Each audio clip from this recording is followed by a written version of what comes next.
in that.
And hello and welcome everybody to Grid Vision's coverage of the OB Builders Cup Series live from historic Indianapolis Speedway. I'm Sheldon Atkins, joined the booth by Taylor Burris and Austin Derbyshire down the production truck. And Taylor, what can you tell me about Indianapolis? Well, we are here at the oldest racing facility in the entire United States, opened in 1909, home to the famous Indianapolis 500. Of course, we've been running the NASCAR Cup Series since 1994, and it's been a staple here, running on both the oval and the road courses for the past few years. And as we'll see the action here, this facility is by far one of the most historical and famous racing circuits in the entire world. Of course, this 2 mile circuit is by far a track that will test the limits of each and every single driver who comes out here. Certainly one of the most unique layouts I can think of. As we get a look at the championship standings right now, Sean Conklin now 71 points above Justin Levine here for the season championship. And pretty much business as usual here, considering what we see week in and week out. Brand Passalacqua up in third with Patrick Gitter in fourth and Derek Heitman in fifth. Sitting on the bubble there in 10th position is Josh Schaffner with Joseph Gugulata getting ready to work his way potentially into the top 10 here. And definitely seems like it's become the Sean Conklin show here as of late, but not starting from the front here today. He's sitting in 10th. Anyway, I'm going to hand over to you, Taylor, with the keys to the race.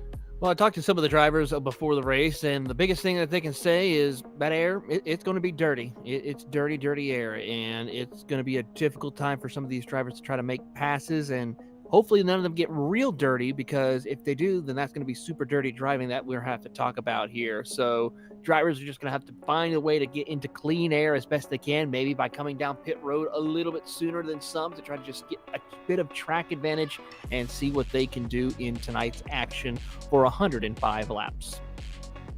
And as we get to our broadcast picks here, I got to go with the probably the drunkest man in the trailer park right now, sitting there in that 27 machine. I got to go with Roger Ears Pierce.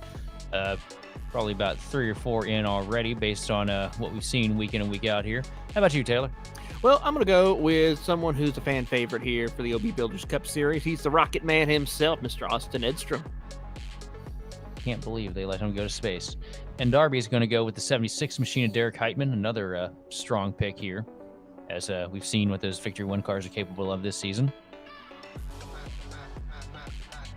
Picks out of the way, we're going to pull up the starting lineup here for today's race, so we get more beautiful scenic views of Indianapolis Motor Speedway. Starting on the pole is going to be the 83 machine of Adam Benefield with Derek Heitman just outside in second. Third is going to go to Roger Pierce with Brandon Passalacqua in fourth. Going off the grid in fifth is going to be Nicholas Isaacs with Chris Vincent in the 33 machine up top in sixth. Starting seventh is going to be Alexander Carr with Josh Schaffner in eighth. Then running out your top 10 is going to be Randy Mullins, the last car to take a timed lap, with Sean Conklin running out your top 10. From Brooklyn, New York, it's going to be Justin Levine, followed by Chesney, South Carolina, Evan C. And 12th. 13th will be Huntsville, Alabama, the Rocket Man, Austin Edstrom, followed by Miami, Florida's Joseph Kazi, who's going to be starting in 14th. 15th will be Chris David, followed by Paul Gallimore from Ridgeway, Virginia. Then Chris Crosby from South Boston, Virginia. Alongside him will be, of course, the driver of Greg Carr. Chad Kibbe from Nashville, Tennessee, and Josh Bender from Oshkosh, of course, Wisconsin, and Kannapolis, North Carolina's Joshua Hyatt rounds out your 21 car field.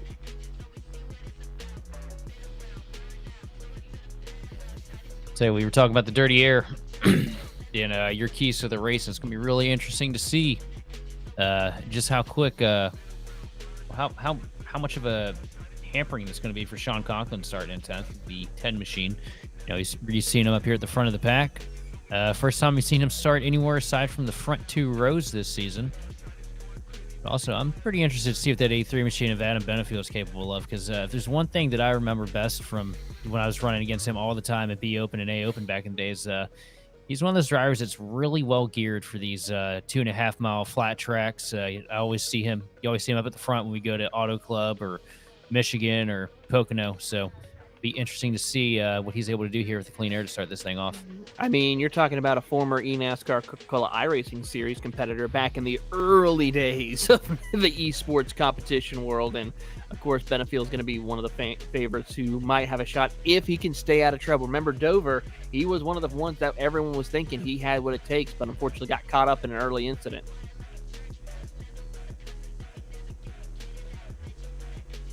And I think one driver did not make the grid, Mr. Pasaluca.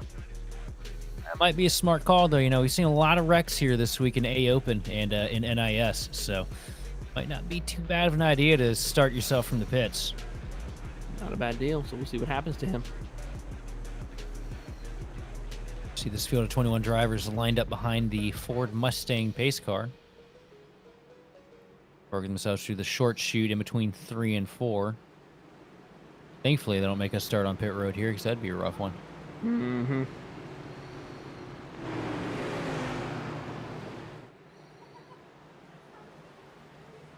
And now working ourselves out of turn 4 here. The lights out on the pace car. Going to make the dive down pit road. And the field now in the hands of Adam Benefield as we work into the restart zone. And the green flag is out.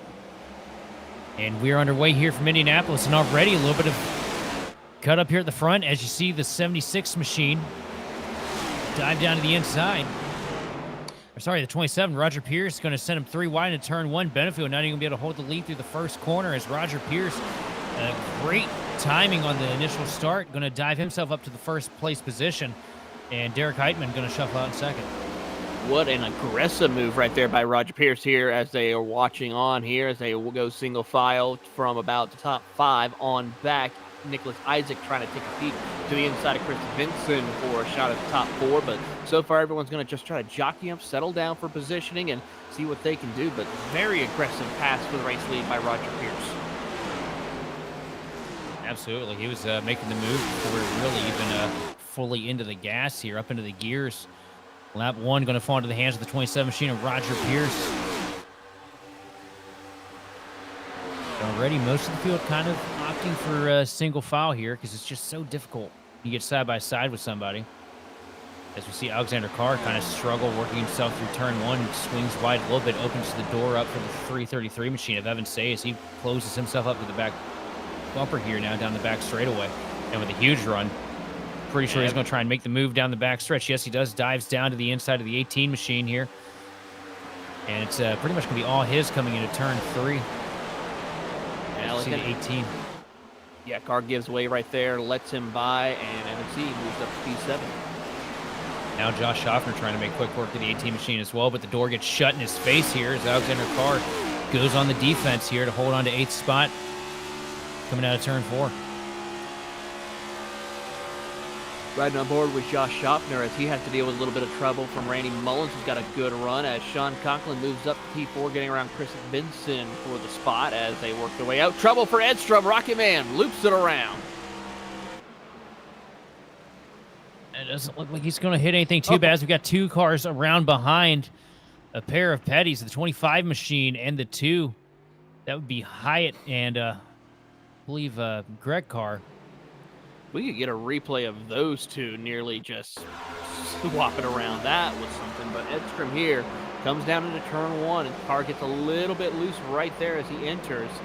Great job of saving the car and making no contact with anyone. But watch these 2. 25, 2.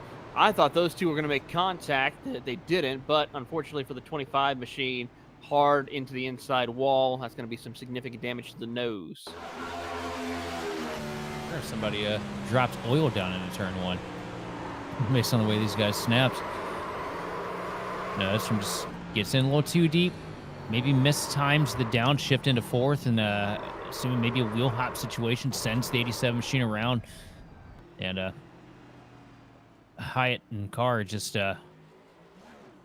lose control trying to react to avoid getting into the side of the Rocket Man.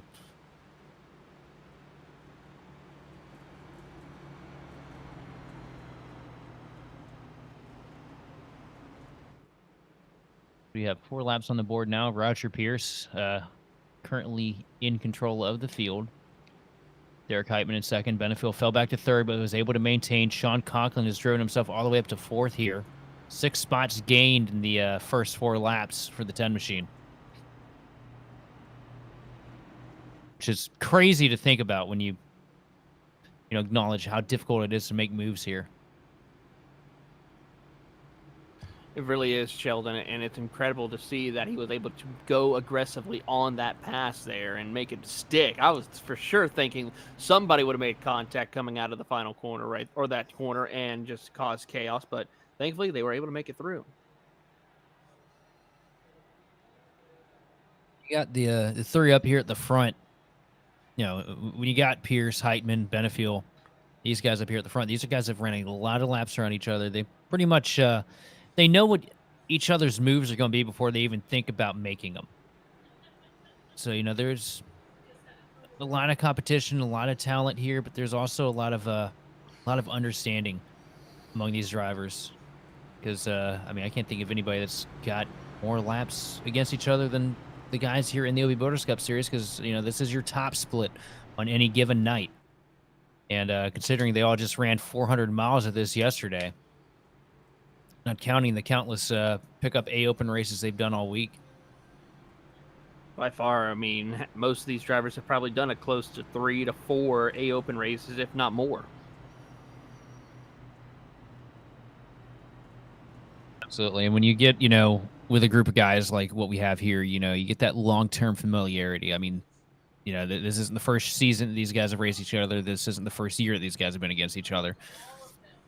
These are the same names that we can go back to A-Open and NIS splits from last year and, pull out amazing, 4 or 5 car battles for the win week in and week out.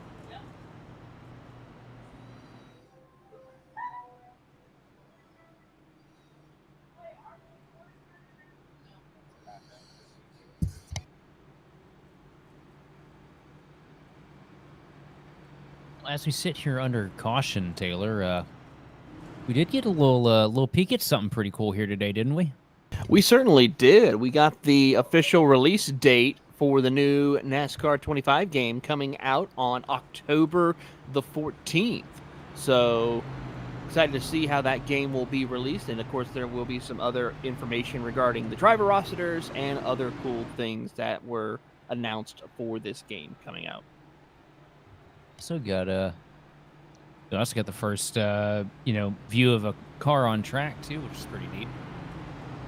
Yeah, it was pretty neat indeed. Also, some other cool news. We are going to be racing at the U.S. Navy base in Coronado in San Diego, California. It's going to be pretty interesting. I'm excited to see what they do with the layout. I haven't looked at it on the map yet. We get a weird view at the back of the Mustang.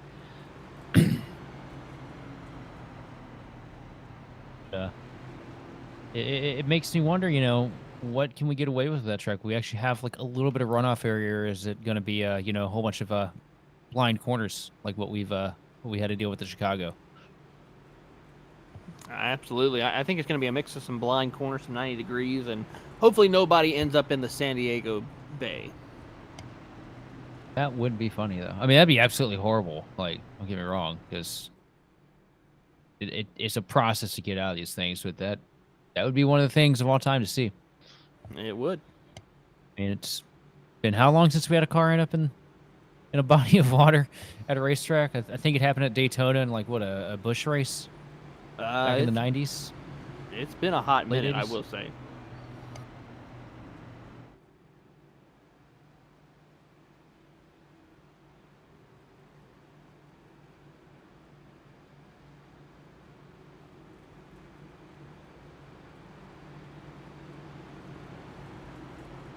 Definitely cool to see NASCAR trying something different, though, to do, maybe pick up that Southern California market. Hopefully it goes better than the Coliseum did after Season 2. Absolutely. So we'll see how that plays out. But once again, of course, we're racing here at Indianapolis. We still have quite a ways to go before we see the 2026 NASCAR Cup Series, Xfinity, and Truck Series schedule for the next season. And think it's going to be pretty soon before we see that, but we're about to go back. Green flag racing, 6 laps completed, 100 laps to go. Bring him back to Joliet, but right now, bring him back to the restart zone here as Roger Pierce gets to the gas quick here. And a really good launch here for the 27 machine as he cuts back up in front of the 76. And now Sean Conklin dives it down to the inside of Derek Heitman into turn 1. And a little bit of contact between the two teammates. Heitman's going to get pushed up the track a little bit. Conklin breaks a little loose. Down to the bottom of the track. Conklin's going to concede the spot here for now as we got smoke further behind. Looks like the 1 machine of Nicholas Isaacs almost goes for a spin with an impressive save. We'll keep the 1 car pointing in the right direction. He does a great job of saving it, but we're going to go 3 or 4 race wide here as they come down the back straightaway, heading off into turn 3 and 4. Penalty, though, given out to Chris Crosby as he receives the black flag, so he'll have to come down pit road to serve his penalty. But everyone now from pretty much inside the top 10 single file, and then we go side by side for a couple of cars further back as we watch on as Edstrom tries to get back into the top 10 as he stays stuck behind Brandon Pascaluca. Everybody for the majority single file. A little bit of snaking here as these guys try to break the draft and get off of the outside wall. Here's right now with a 4/10 of a second advantage over his teammate Derek Heitman in second. Conklin all over the back bumper, the 76 machine of Heitman as we work out of turn 2 down the backstretch. Heitman up into the fence. Going to lose a lot of momentum here on the back straightaway. Here comes Conklin now to the inside. Not going to go for the side draft. He's confident that he's got the momentum into 3, and he looks like he's going to take it. Sean Conklin up to second now. Beautiful pass right there by Sean Conklin as he will now try to hunt down Roger Pierce, who's about 6/10 up the road from him as we have a couple other battles going on. Edstrom finally trying to find a way to hold off the hard charger of Paul Gallimore for position as they come off the corner. And then we got a battle for position between Evan C. and Alexander Carr. Track comes the 333 machine of Evan Say into turn 1. He's going to take away the spot again from the 18 machine of Alexander Carr. Good clean pass for Evan. Going to move himself up into the 6th position here. A little bit of a wiggle out of the 18 machine coming out of turn 2.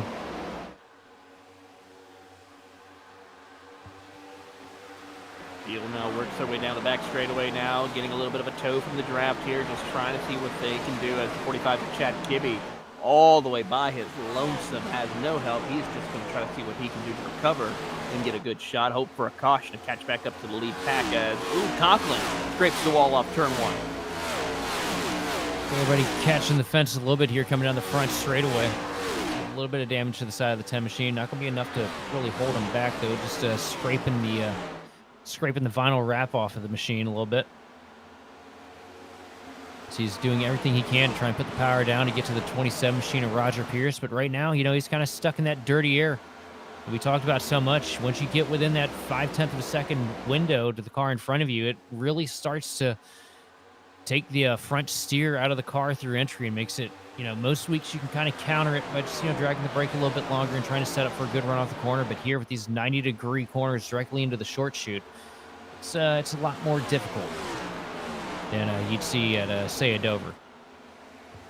Certainly is the case here, and these drivers are doing everything they can to wheel around this racetrack as they head down the front straightaway, nose to tail. Adam Benefield versus Derek Heitman, a big toe for Benefield. Is he going to try to set himself up for a pass? Nope, backs it off a little bit. Can't quite get to the inside like he wants to here as he tries to set himself up, get a good run through the short chute heading over to turn 2. See right now, Benefield doing everything he can to try and get clean air to the nose of the 83 machine, cutting it lower down to the curbing to try and get a good launch out of the corner. Try and get a little bit more bite, a little bit more downforce at the front of the car so he can get a decent launch. And closes up the advantage a little bit going into 3, but nowhere to really go with it into 3 because everybody goes right down there by the curbing. Just has to settle in here and try to get him on the exit corners. Try to set him up here and see what he can do. Can't quite make the pass stick here for the time being. Has to follow back in line as Evan C. catches up with Chris Vinson as Brandon Pascaluca tries to get around Chris David for position. A little bit of give and take happening here in the early stages, which is what we like to see up until that first round of pit stops. I'll tell you, this has to be the most confusing combo I've ever dealt with at Indy through all the years I've been sim racing.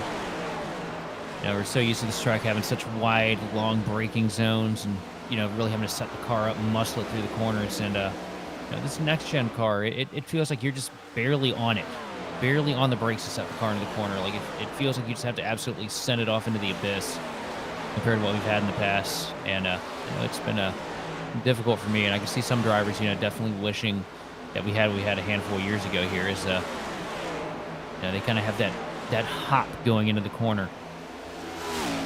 Yeah, it certainly is the case here, and I'm just seeing like how they're able to manage the handling of these cars here. Because as this run progresses, those tires are trying to get going away further and further. I mean, thankfully they weren't like the tires that we saw about a decade ago, where tires were going away only after a handful of laps around this track. So thankfully that's not the case, but they still have to be careful of where they put that car and how the handling of the car will be once that dirty air starts to kick up a notch and those tires wear further and further. Yeah, once you start to get that right front ever so slightly heated, it's pretty much a day over until the next pit cycle. See Pasalacqua now trying to make a dive to the inside in turn 3. Wasn't able to connect it, though, to get to the back of the car. Going to have to settle in here through 4.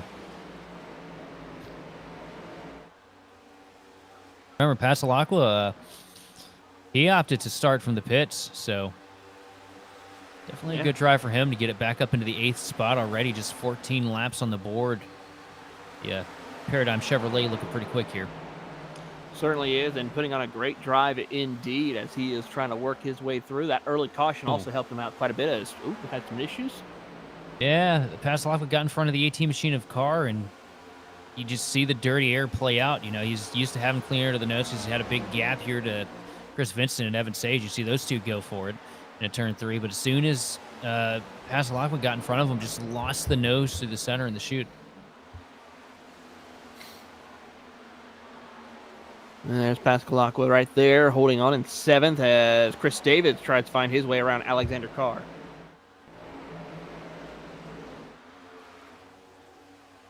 I see Randy Mullins on the outside here in the 54 machine, trying to hold off the 17 or 71 of Paul Gallimore. And down to the inside here into turn 1, Chris Davis at the inside of Carr, and looks like he's going to take it with ease here. And here comes Edstrom working his way back into the top 10 up to 9th. Great drive for him after his issues that he had to overcome with his early spin within the first couple of laps of the race, but recovering nicely as he sits just out inside the top 10. Levine also trying to break into the top 10 for the first time as he tries to find his way around Alexander Carr. Back bumper down the backstretch here into turn 3. Going to have to roll out of it early, though, to not lose the nose, but doing a good job keeping it to the bottom of the track. Going to get a huge run through turn 3 now to the bottom into 4. And here comes Justin Levine, and he's going to take over the 9th spot here. Sorry, the 10th. Takes over that position as we take a look at the live point standings right now. Sean Conklin with 1,992 points.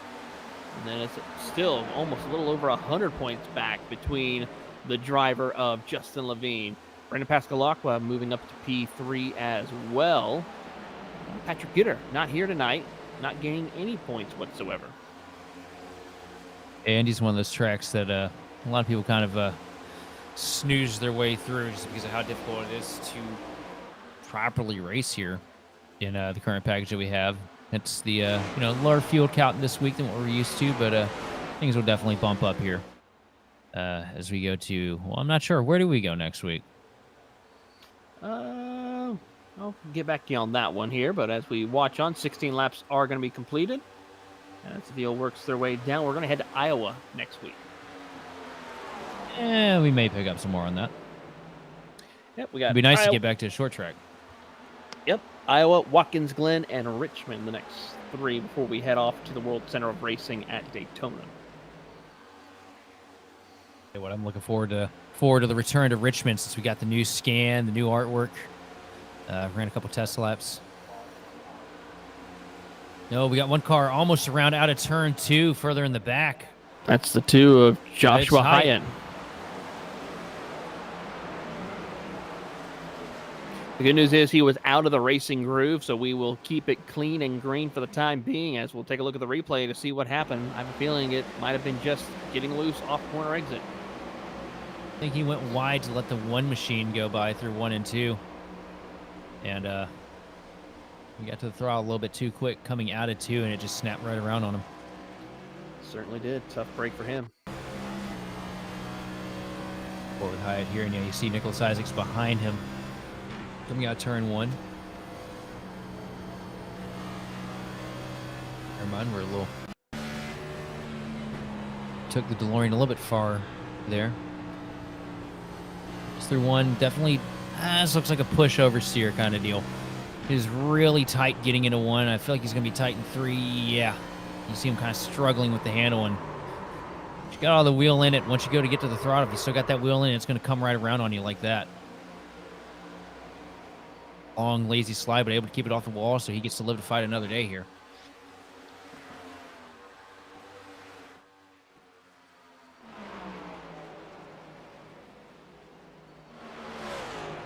As I was saying with Richmond, you know, with the new scan, and we got that too next week at Iowa, which is really going to make things interesting because it'd be the first time we've seen Iowa without a whole bunch of bumps on the bottom half of the track.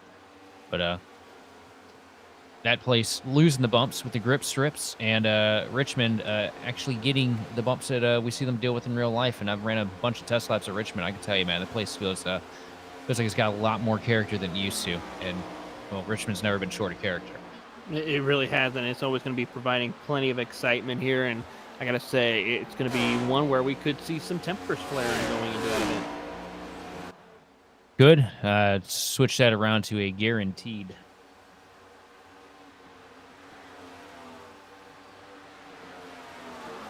So I don't think out of the 5 or 6 Richmond races that I've broadcasted, I don't think I've seen a single one go under 10 cautions. I think I've seen one of the records was at that track, other than Martinsville, of course, where it was quite a hefty night of cautions.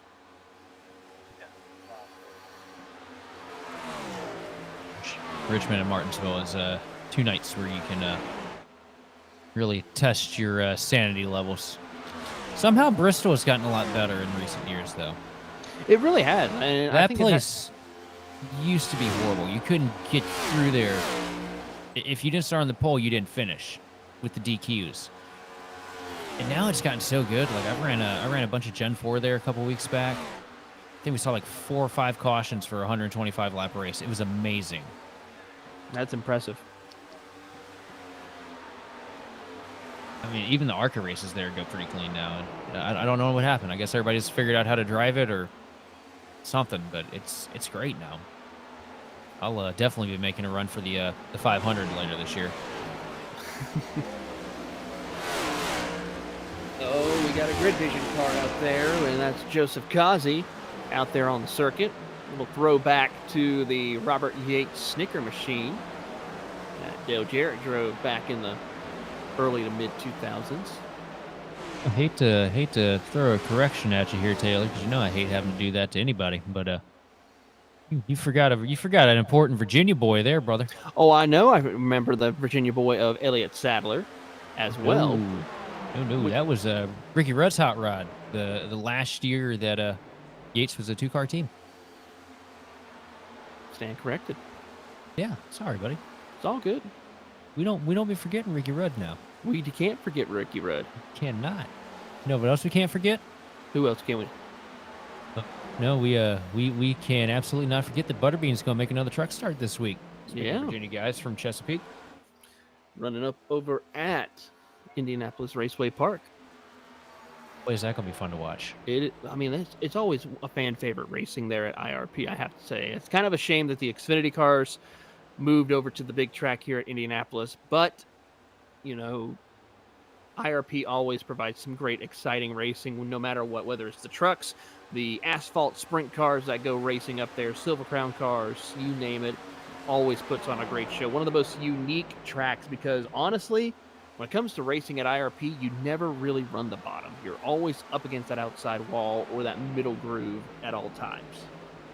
The cool part about it, too, is it reminds... Oh, no, Edstrom around again out of turn 1. Up across the track. He's going to keep it out of the fence. Just barely tags it, but luckily everybody going to keep it off him here. That was a really close call.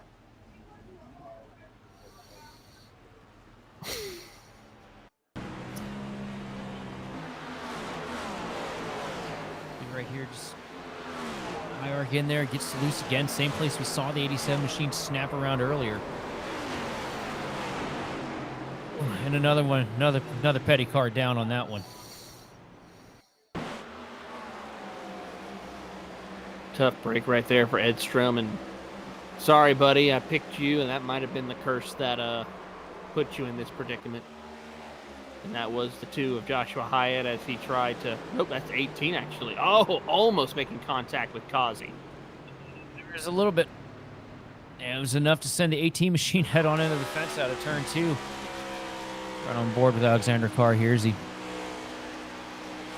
comes to turn 1, sees a puff of smoke, tries to get past it.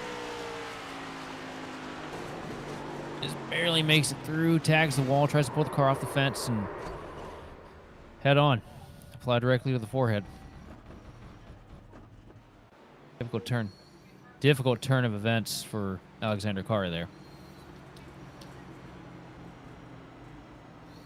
Well, with 24 laps on the board here, we're going to go away for a quick word from our sponsors. We'll be right back with more of the OB Builders Cup Series here on the grid.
Racing isn't easy, but experiencing it is.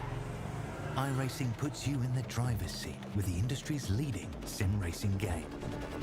Drive on laser scan replicas of the greatest racing circuits from around the world. Go head-to-head against other drivers chosen by skill-based matchmaking to ensure competitive racing at every level. Compete across all your favorite series. In officially licensed cars, engineered to deliver the most accurate driving experience possible.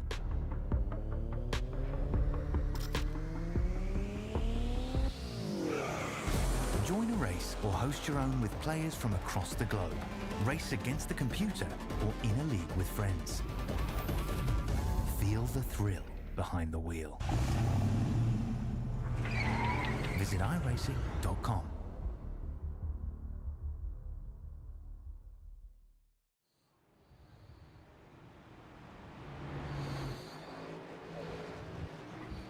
And 25 laps down for the OB Builders Cup Series here from Indianapolis. I'm Sheldon Atkins, joined in the booth by Taylor Burris and Austin Derbyshire sitting in the production truck.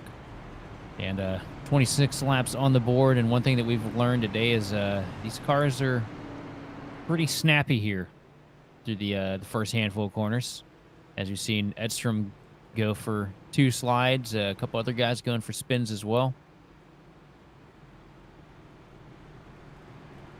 Right now, the field in the hands of Roger Pierce and Sean Conklin. Derek Heitman rounding out the team 1, 2, 3, and third, with Adam Benefiel sitting in fourth, and Evan Say carving his way all the way up to fifth.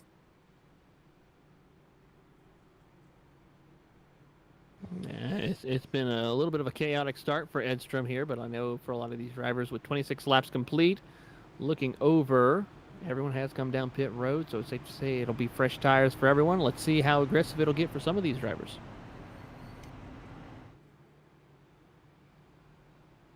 Definitely think, part of Austin's problem is also coming from the fact that he is used to driving the Lunar Rover more so than he is a Cup Series car these days. Yes. They've definitely had him relatively busy down there in Houston.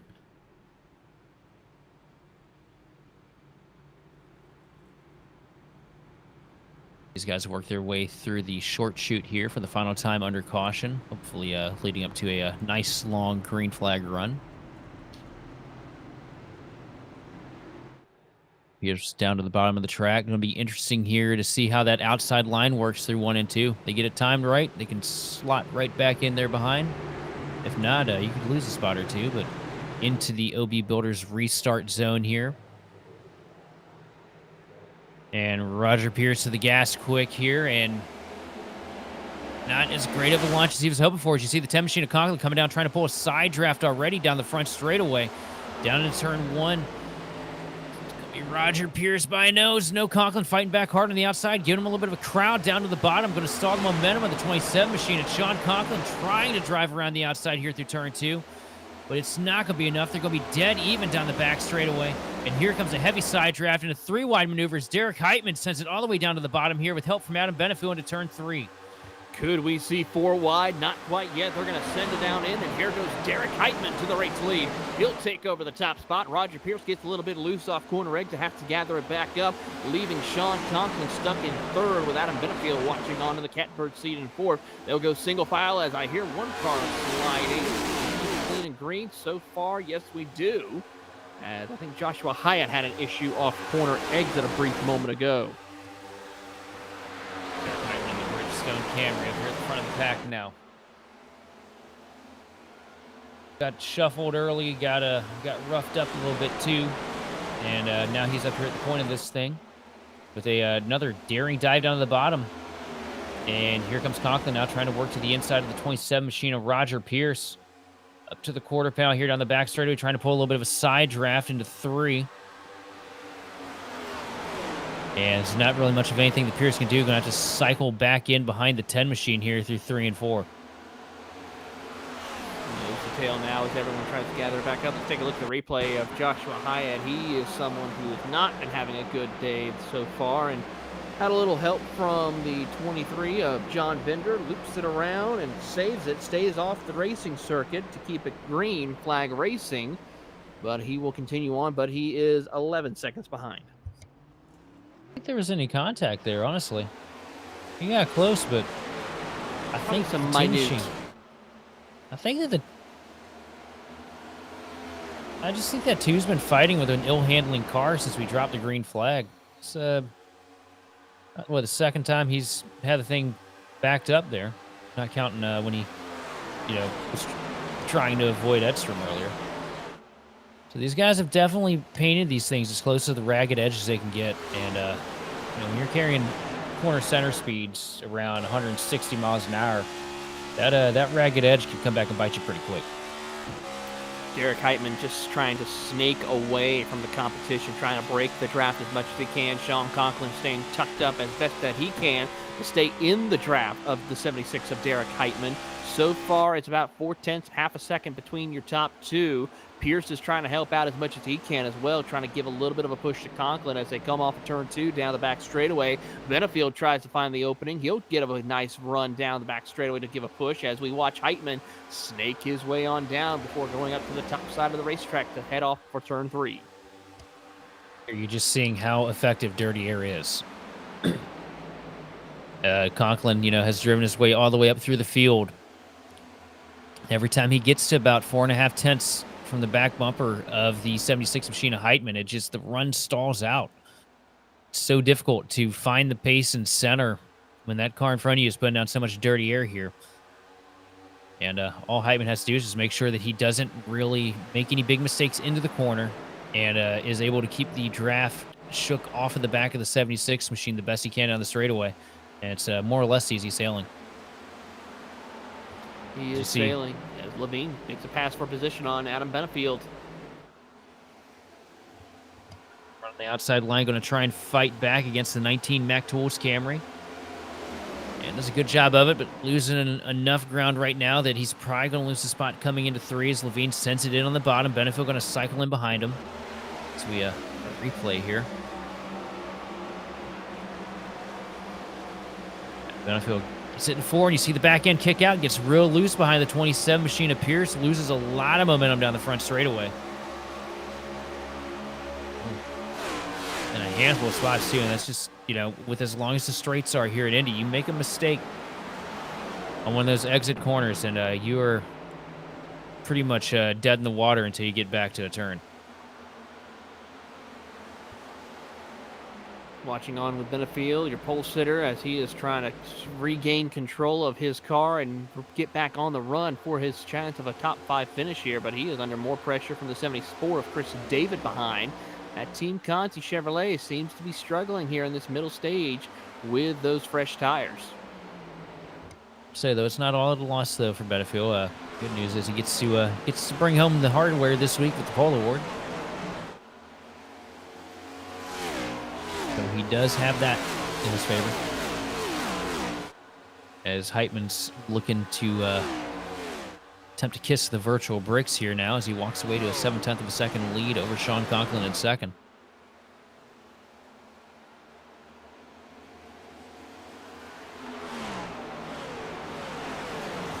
Heitman doing a great job with trying to break the draft as he has picked up another 4/10 on your second place of Sean Conklin with that breaking of the draft, that side winding he's doing to try and help do that, as there you see everyone else just trying to follow suit as best that they can to stay in the hunt of a chance. But Heitman going to now pick it up to him about another 1/10 of a second by the time they come off of turn 4. Heitman's doing everything that he needs to do right now. And doing a perfect job of it. You know, there's not a second in this lap where he's not trying to find a way to make it difficult for Conklin to get to his back bumper. All the way down, even down the straightaway, he's doing, you know, using every tool in the toolbox right now with the snake down the straightaway to try and break the draft. And just making sure he gets perfect corners to back it up. He's definitely the bane to that 10 machine's existence right now. As you look at Justin Levine trying to get past the 33 machine of Chris Vincent down the back straightaway here. This is the battle for 6th. He's going to have it on the Team Watson machine coming into turn 3. Down to the bottom, Levine now moving up to P6 as Pasalacqua is starting to hound the back bumper of the 333 machine of Evan Say. Big time. He's trying to see if he can put a little pressure. Shuts the door in front of Benefield. Oh, a little bit of contact. Benefield goes to the top side. They're going to drag race their way over to turn 1. It's all a matter of who gets the better toe. Levine's going to help tow Vincent a little bit, but Benefield will try to power away and move his way to the position ahead of Chris and makes it stick. Beautiful drive right there by Adam Benefield. Good clean pass for the 83 machine to move himself back up into 7th, trying to stop the bleeding and pick up some of these spots that he lost with the mistake he made earlier. As Heitman going all the way down to the grass now in the Bridgestone Camry to try and break the draft. And he's been pretty effective. He's been pretty effective, too. A second. Yeah, he's about to break away and pretty much be all by his lonesome with a second advantage for the most part. I'm curious to see how he will do as the run progresses and those tires start to wear off, but with a 1 second lead, he is sitting pretty comfortable right now.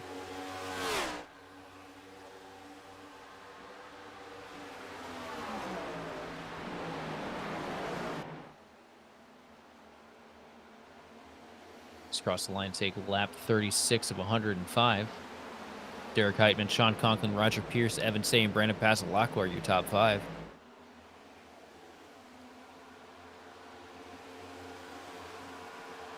See a little bit further in the back, Davis ducks down to the bottom, loses a lot of speed through out of turn 2 in the 74 machine. It's going to give Joseph Causey and Nicholas Isaacs a spot. Causey moving up to 9th, Isaacs moving up to 10th. And Isaacs, you know, Mentioned him last week, had a stellar run at Dover in his first start here for the OB Builders Cup Series. Looks like he's trying to follow that back up with a great run here at Indy. Great drive right here as he continues on with a hard press. And I got to say, Nicholas Isaac's going to be one to watch here as one of those newcomers to the series. If he only makes you wonder how he'd get it done if he's joined at the beginning part of the season. No, I mean, if you come in here, you know, midway through the season, you start making a bunch of noise, you know, that's a good feeling, especially gets to a crop of drivers as talented as what we see here. You know, any of these guys, be pretty difficult if you bump into them anywhere. And, you know, to come in this entire field and, you know, pull a fast one on him is pretty impressive nonetheless. Absolutely, as we watch on with Nicholas Isaac as he tries to keep pace with Joseph Kazi and Chris Vincent for positions inside the top 10. You see the two petty cars right behind of Alexander Carr, and then the lap down for one of the drivers a little further back of Paul Gallimore right there in the hunt. As those three drivers try to work their way through.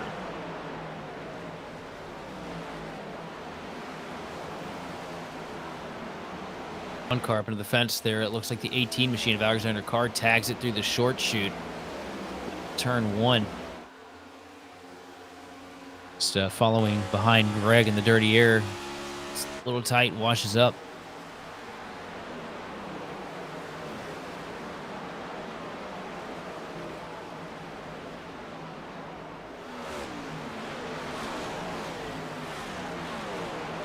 I was going to say, you know, it's Indy is great, but definitely got to find a way to get some of the dirty air out of these cars because it's a miserable place to be running mid-pack.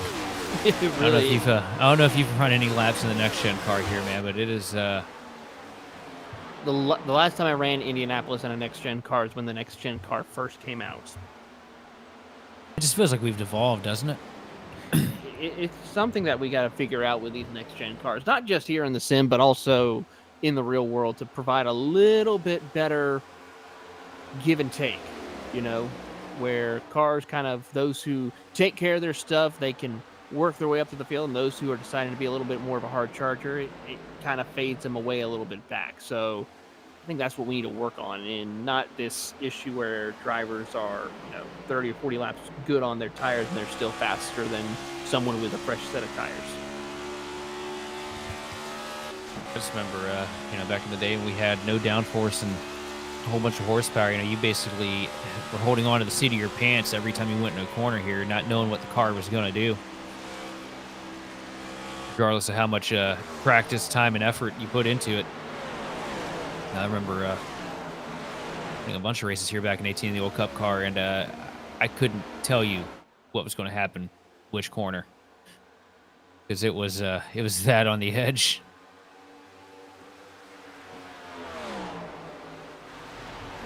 Eric Heitman now up to a 1.5 second advantage over Sean Conklin. Conklin just about a second over Roger Pearson third, then a whole gaggle of cars behind the 27 machine of Roger Pierce, Evan Say, followed by Brand Pass Lockwood, Justin Levine, and Adam Benefiel.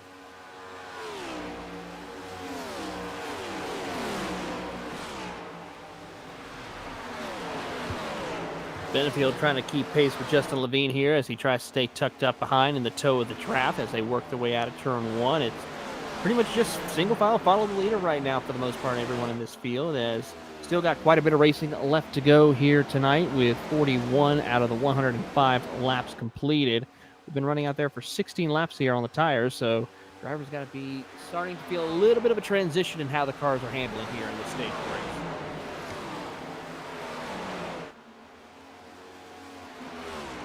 I think for probably about 75% of the field right now, the general consensus is it's too damn tight.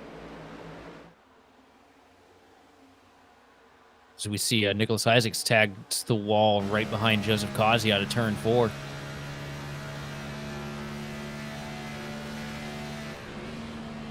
Isaacs up to 5th, shifting down to 4th here into turn 1. Trying to get a little bit of that curbing to kind of help the car rotate. Almost over-rotated it there. As you see, he got real free, had a counter steer there on the exit of 1. It's going to hurt the entrance and the exit for turn 2. He's going to lose a little bit of time here down the back straightaway if he can't pick it up with the draft.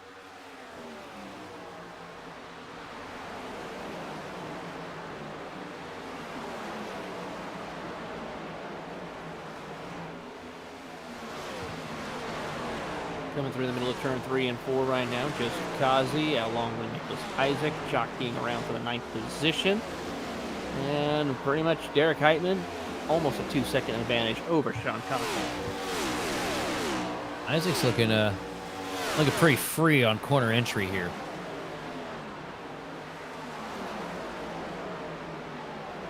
Oh, last couple laps, a big bobble out of the one machine, a little bobble through turn 1 there. You see Benefield now trying to put the moves on Justin Levine. Not able to get anything put together here, though, through turn 2. Going to try and stab at it again through 3 and 4.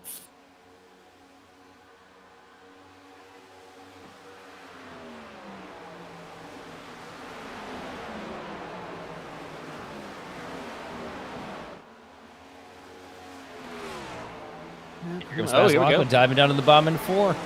Here we go. Pascal Aqua getting a good run on the bottom. Finds that opening to get around Evan C., but just could not get that car further into the bottom and get that pass complete.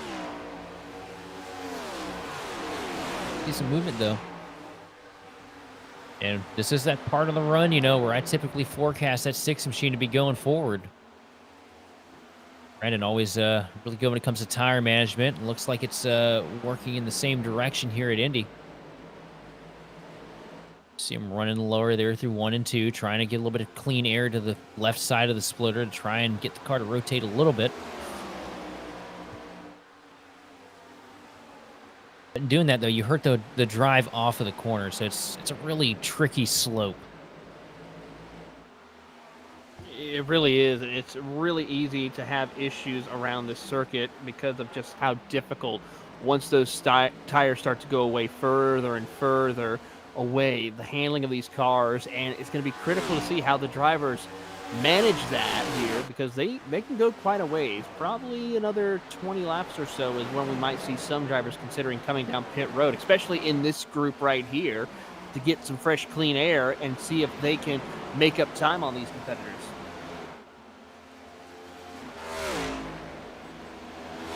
Tell you what, Derek Heitman is absolutely gone right now. The 2 seconds carved away from Sean Conklin now.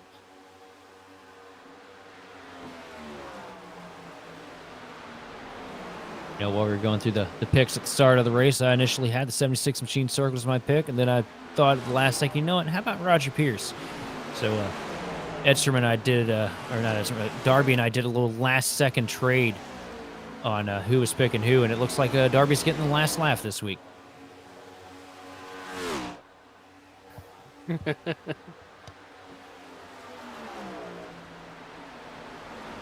Aha. We're trying to get the last laugh with each other right now.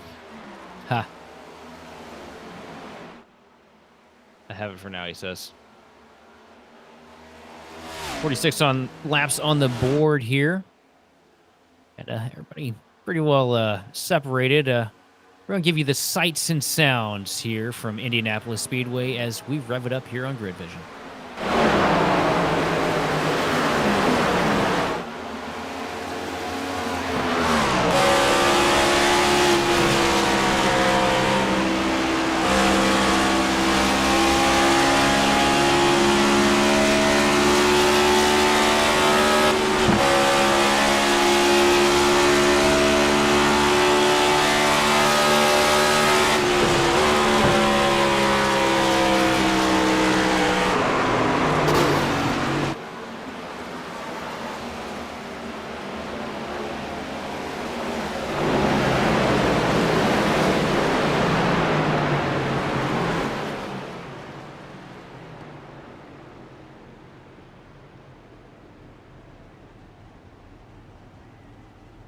And as we went to rev it up, well, Roger Pierce just got, I might have to look at the replay here in a second, but Roger Pierce looks like he just absolutely got murdered in a 1. Just when we thought it was going to go safely for that little rev it up. That it is definitely a crumpled up Busch Light can right there.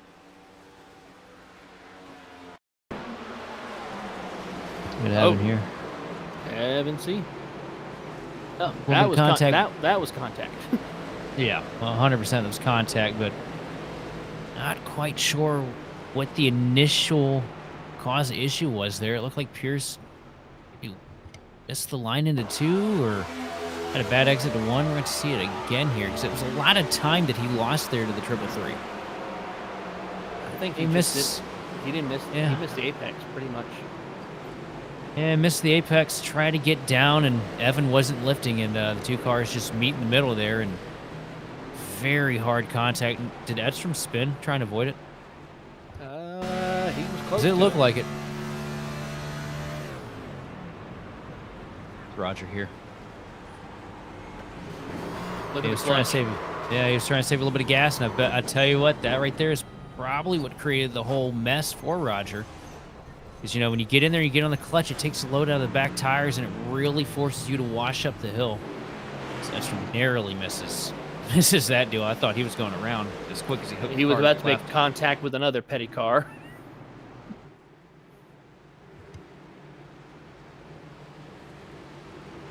Oh, and Roger Pierce, he said his screen turned blue, so he wasn't able to see. So that would explain it. 'Cause I wouldn't imagine Evan to run him over like that, and I wouldn't imagine Roger to throw up that silly of a block.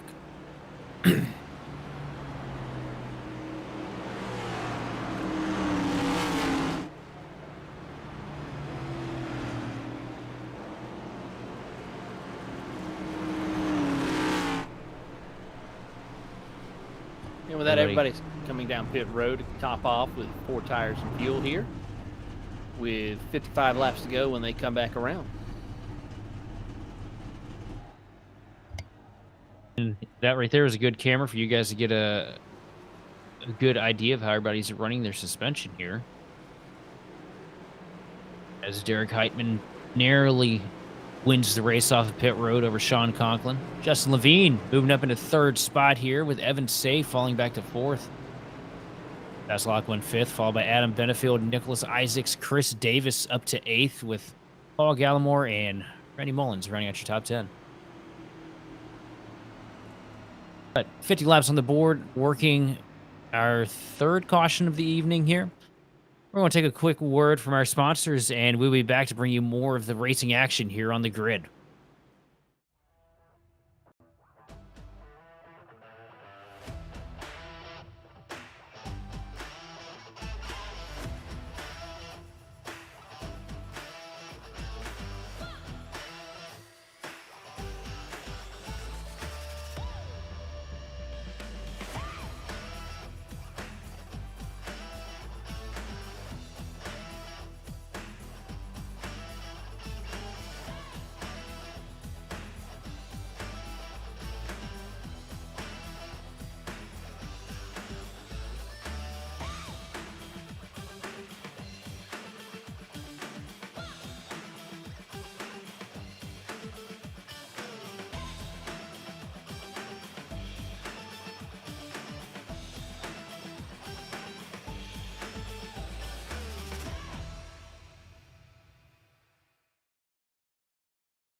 Racing isn't easy, but experiencing it is. iRacing puts you in the driver's seat with the industry's leading sim racing game. Drive on laser scan replicas of the greatest racing circuits from around the world. Go head to head against other drivers chosen by skill-based matchmaking to ensure competitive racing at every level. Compete across all your favorite series. In officially licensed cars engineered to deliver the most accurate driving experience possible.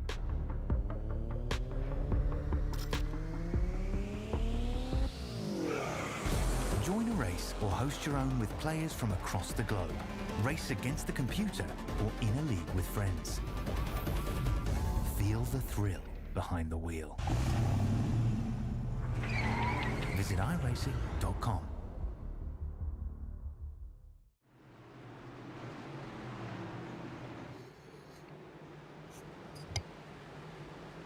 And we're back here. 50 laps in, coming to 51.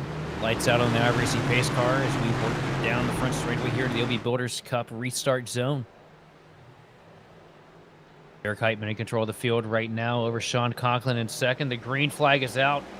And through the gears, Derek Heitman with the advantage for now, but Sean Conklin charging back strong here into turn one with a huge run around the outside. They're going to be dead even into turn one. Look at the...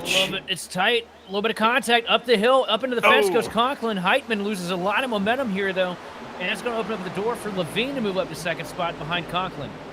Heitman stuck in a hornet's nest of drivers as they come off of turn number 2 down the back straightaway as Justin Levine senses some blood in the water here as Heitman throws a major block on Evan C. I wouldn't want to do that too much going into turn number 3, but you saw at the restart there, Sheldon, that these drivers were being super aggressive on that restart, just practically going all the way down to the bottom of the racetrack on the front straightaway. We're going to see that possibly happen again here, especially for Derek Heitman as they come off of turn number 4, heading down the front straightaway across the yard of bricks as they work their way through single file as we put up 52 laps up on the board.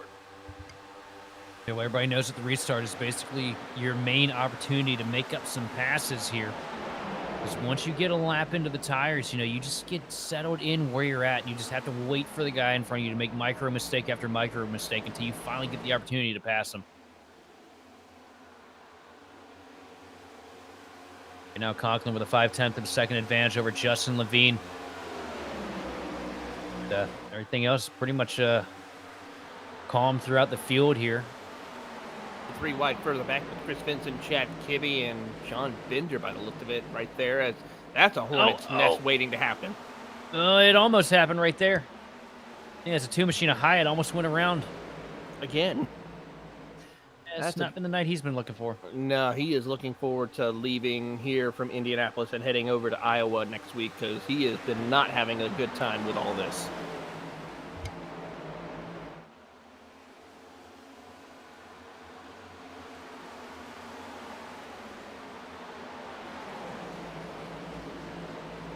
Heitman tags the fence a little bit through 1 and 2. Contact from the back. Here we go. And here we are, 3 wide on the back straightaway now. Benefield going to take the middle and get a great run. He's going to take over 2 spots coming into turn 3, up to 4th for the 83 Team Conti Chevrolet. Beautiful pass right there as he will now have to hold off Evan C. once again as they come through the corner. And so far, Evan C. tries to clear Heitman off corner number 4. Can't quite do it. It's going to be a drag race down the front straightaway, side by side, battling for that 5th spot as Heitman tries to hold on. He clears just a little bit, but C, power move down to the bottom, trying to push Heitman up the racetrack a little bit right there. Right now, Heitman's just trying to stop the bleeding. Had the lead when the green flag came out on this last restart. And got shuffled in turn 1, lost a whole bunch of spots. Now stuck in dirty air, trying to figure out how the car is going to handle at this stage in the race. Just trying to not lose any more spots as he throws a huge block on the 333 machine of Evan Say down into turn 3. And it's going to stick for now, but here comes Evan right back to the back bumper through 3. And down to the inside in the chute, and looks like he's going to try and take it up off of turn number 4. And not able to clear. Heitman rolls out of the gas, knows that Evan's a little bit quicker this go-around, just lets him have it for now. It's a smart move because with that, him keeping going and going, trying to fight him, that's just going to bring more and more drivers like Nicholas Isaac, who's caught up to this group as we go back up to the front of the field with your top 3 of Conklin, Levine, and Brendan Pascaluco. That's your top 3 in the championship treadmill for Randy Mullins.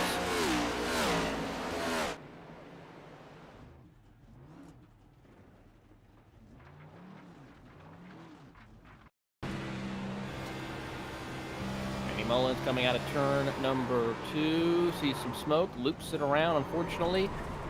Couldn't hold the brakes quick enough to get it back off, to keep it off the racetrack, to keep it green, but a tough break there for the 54. I haven't seen this many cars getting loose at Indy in a long time. Same, I haven't seen that many as far as getting loose off that corner in quite some time. Oh, I got banned for a week for self-spinning at Indy. From a league or an official? A race I hosted.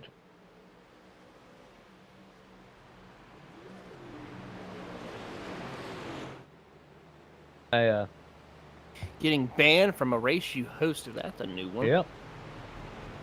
Oh yeah, it was fun. I wanted a caution, and I didn't know that I could just hit a button to throw a caution, so I threw myself for the caution.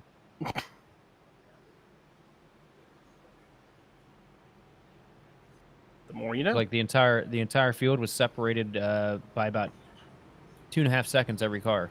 So I was like, oh, I want some excitement. I spent the money on this dang thing. Why not, right?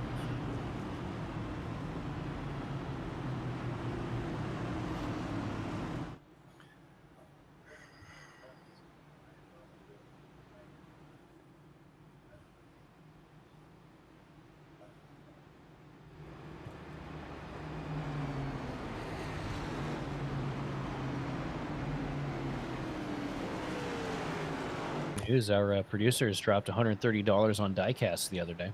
What kind of diecast? This is my question.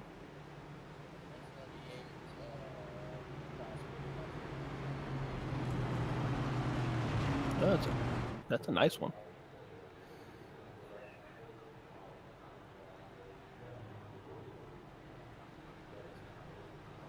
'98 Dale Earnhardt Bass Pro Revell diecast, 124 scale.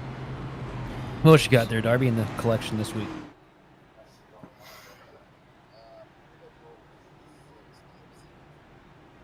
A Rich Bickle. Bickle KFC car? That's crazy. This is the most obscure diecast I've heard anybody buy in a while. Yeah.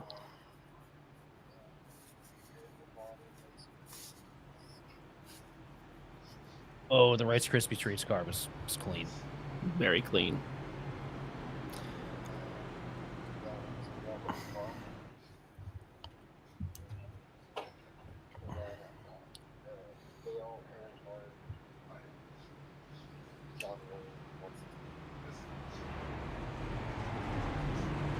Dale Earnhardt John Wayne 164. Nothing's better than the 06 Casey Kane Mopar machine, though.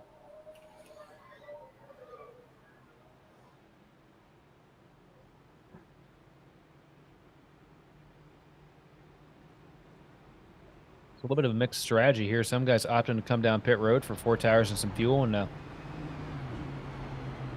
this front couple cars, though, opting to stay out here on what they had. So, probably one of the most obscure but famous die-cast paint schemes that I have is the Dale Earnhardt Peter Max from 2000.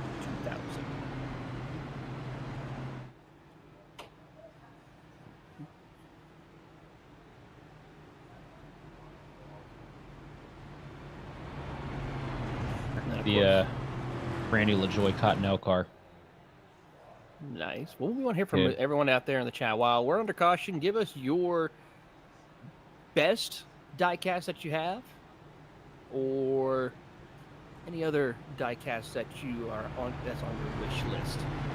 Hit us with the most obscure one you got. I need to know. So I had the Hut Strickland Circuit City car, I think it was the 97, the one with the lightning bolts on the side of it. Okay, yeah, I know which one you're talking about. Year that they switched over to Chevrolet. What was the name of that team? Oh, Lord. Same group that Jeff Burton drove for, in the Ray Bestis car, which also owned that one too.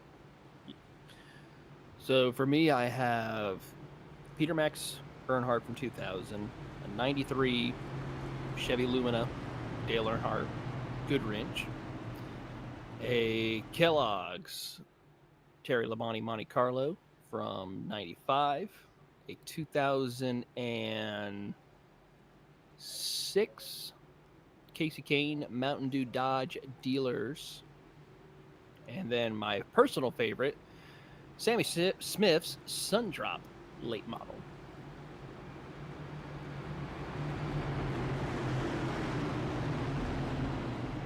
Some favorites that I have are the 2004 Jeff Gordon Pepsi Billion car that won the Pepsi 400, and Dale Jr.'s Born on Date car from 04. Can't think of two more iconic specialty paint schemes. No.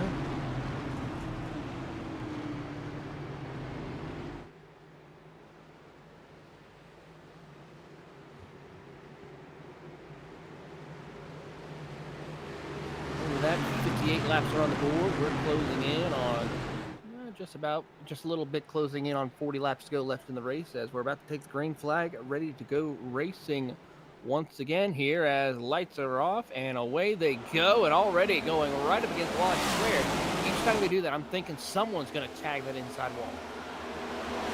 Come down to turn one. Levine not able to get to the door like Conklin was a few laps earlier on Heitman.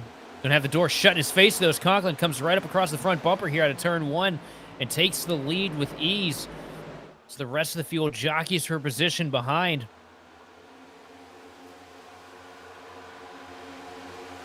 Single files out here pretty quick. You see Joseph Causey, though, diving down to the inside here of Davis, trying to make a three-wide move down to turn three.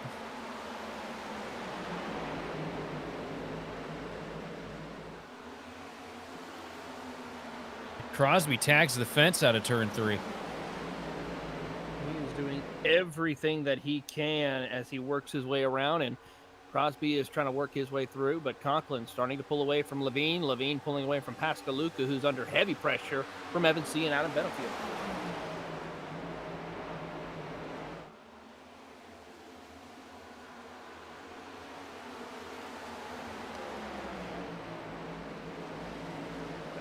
Working his way through the field here. Remember, started on pit road.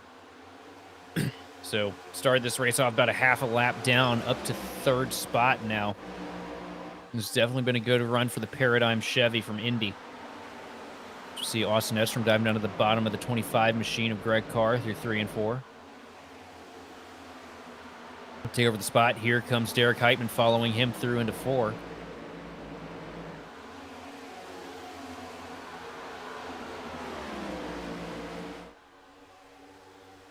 Pierce saying his favorite is the 2012 Michigan paint scheme.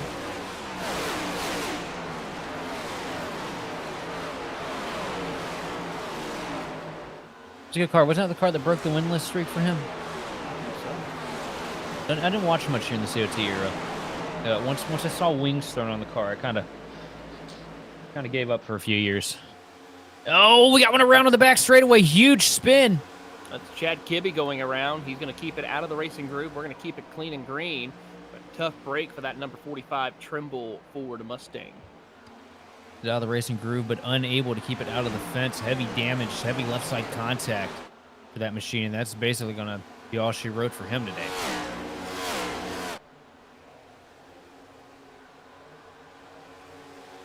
Conklin's already nearly a second up on Justin Levine here.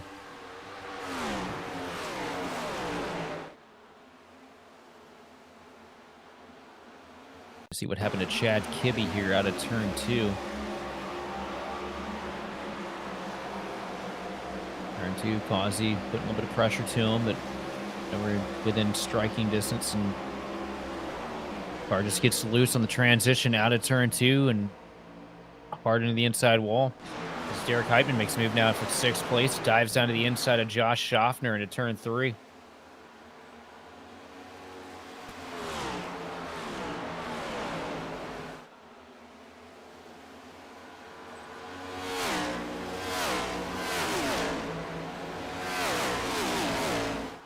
Here as Derek Heitman has a train of cars behind him. That got Austin Edstrom right there behind him in the 6th and 7th position as those two are pulling away from Schaffner and the 2 cars as they work their way around into turn 1 and 2. So far, everyone just now, hopefully we can settle down and get a little bit of a run here going. Right now, Edstrom's just hoping to God that he doesn't loop the thing again through 1 and 2.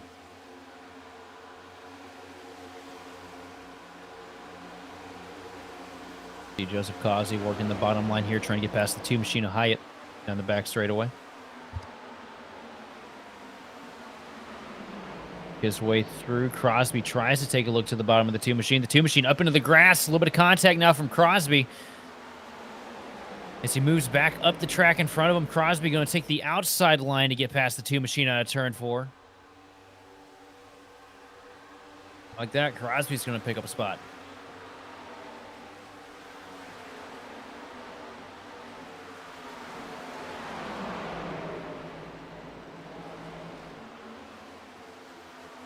The Hyatt struggling, a little bit of contact with the outside fence out of turn 1. There's a couple spots here to Gallimore as well as Vincent and Davis. Almost contact from the 33 machine of Vincent.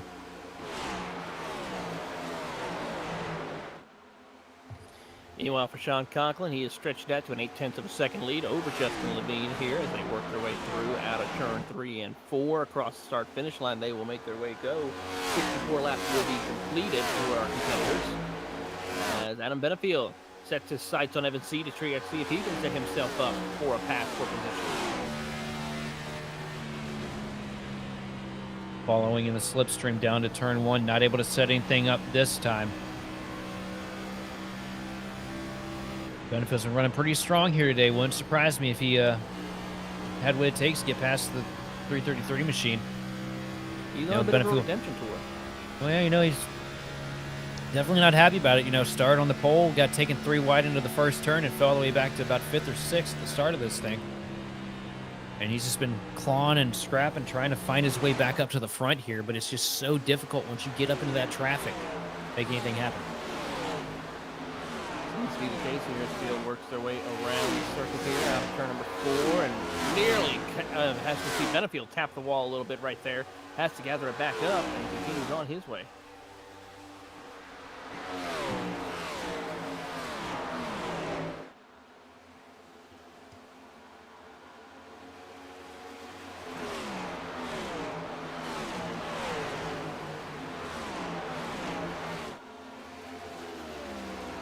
It's a good run out of turn 2 to close up the advantage, but everything kind of static here for Benefield and Say. Austin Edstrom sitting in the 7th spot right now. A couple car links back from Derek Heitman here on the back stretch.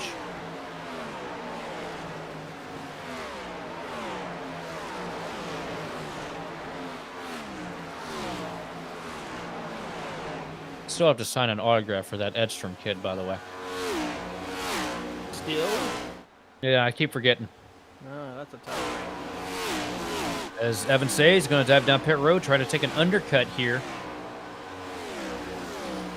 Curious to see how long of a green flag run we would get before we could possibly see that, because that is something that could be a big help.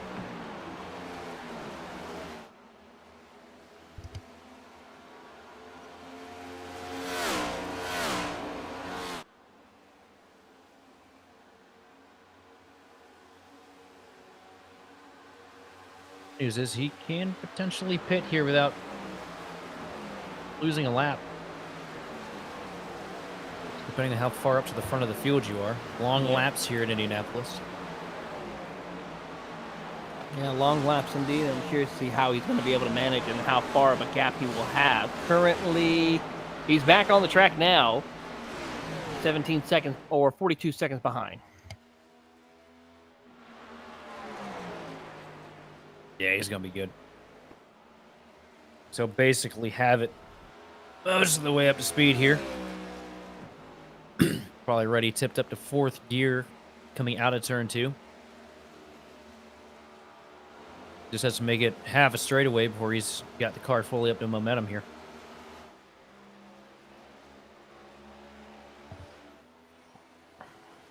Manages to do so and hold on. And he should be running a significant faster lap time than what your race leader is. Oh, no. Olaf doesn't seem to be super big here this week. As Justin Levine going to send down pit road now. Yeah, compared to the IndyCar races, here for the NASCAR, the pit road entry is a lot more closer than what we would normally see. So he's got to be careful with the pit road entrance here. They would always get nervous pitting here just because of the attenuator. You hit that thing, your day is done. Very much so.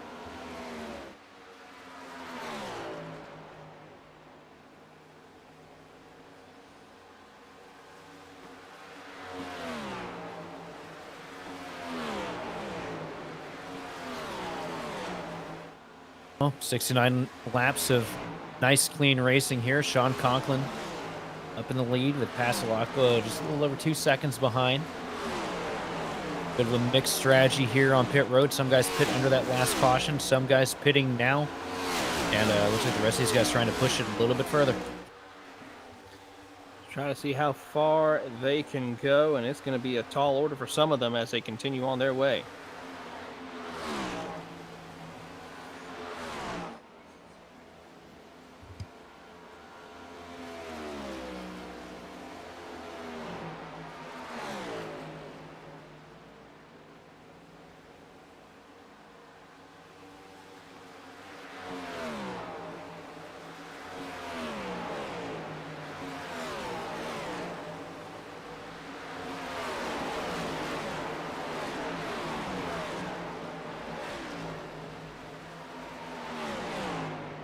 Everybody right now just separated here by a couple car lengths, a couple seconds, give or take.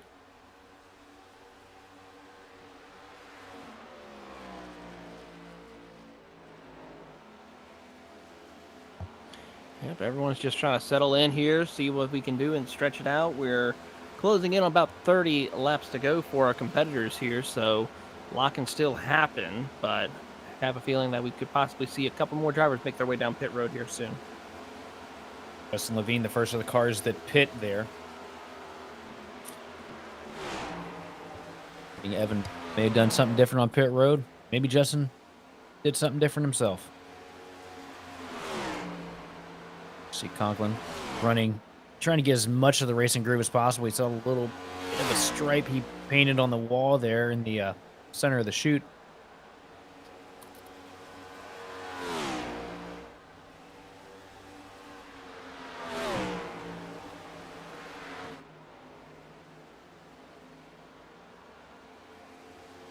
And we got a caution. that's- Chris Vincent, maybe, or Nicholas Isaac.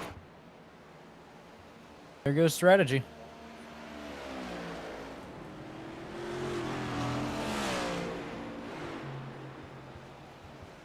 A little bit of damage right there to Chris Vincent's number 33 TWRS machine as he comes out. Pit road entry. Yep. Hits it under brakes, loops it around, and woo, close call right there for the 23 machine of John Binder. Too much rear brake there. Looks like he may have wheel hopped it a little bit.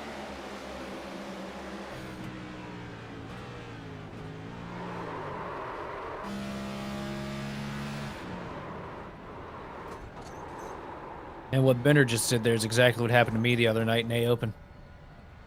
Missed the wreck. Didn't feel like I'd thrown the car too much, and it snapped in the middle of the straightaway.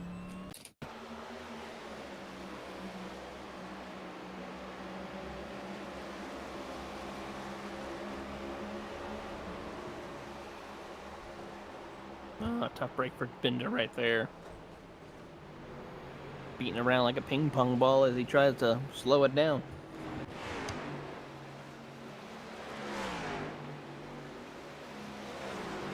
Worst crash I've ever seen happen here, though. That remember that year that I think it was Kurt Busch they had an onboard with. They had like it was the visor cam. Right. Visor cam went straight up, if I remember correctly. Yeah.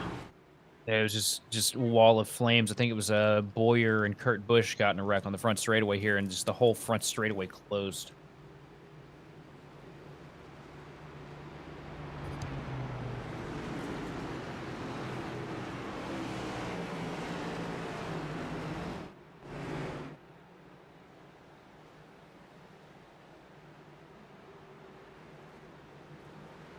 John Conklin leads the charge here. Cars coming down pit road.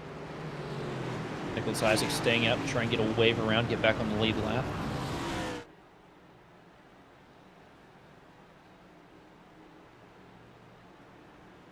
Looks like Levine and Evan C. will stay out on the track. I mean, they just pit. Tires only got about a lap and a half, 2 laps on them. Might as well Got go the ahead and do opportunity that. to have control of the race with clean air. I mean, why don't you take it? Absolutely. 30 laps left on the board here.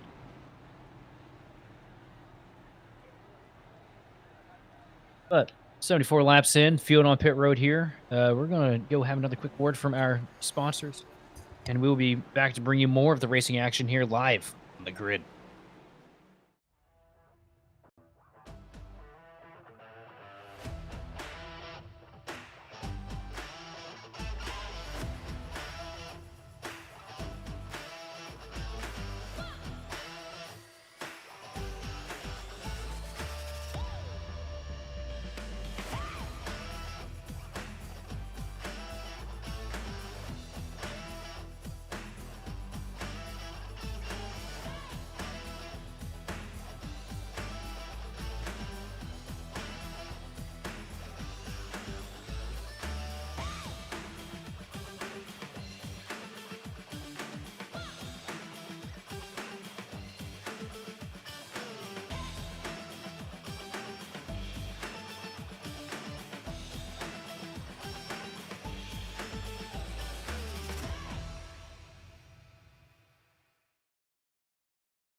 Racing isn't easy, but experiencing it is.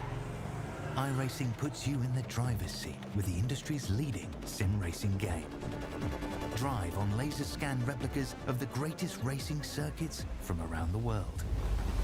Go head-to-head against other drivers chosen by skill-based matchmaking to ensure competitive racing at every level.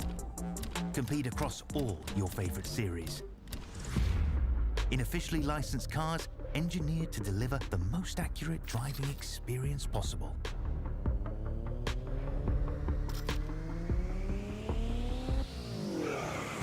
Join a race or host your own with players from across the globe. Race against the computer or in a league with friends. Feel the thrill behind the wheel.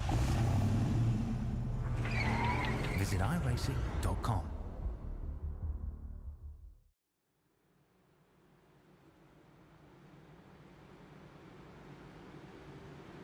And welcome back to the OB Builders Cup Series here on Grid Vision.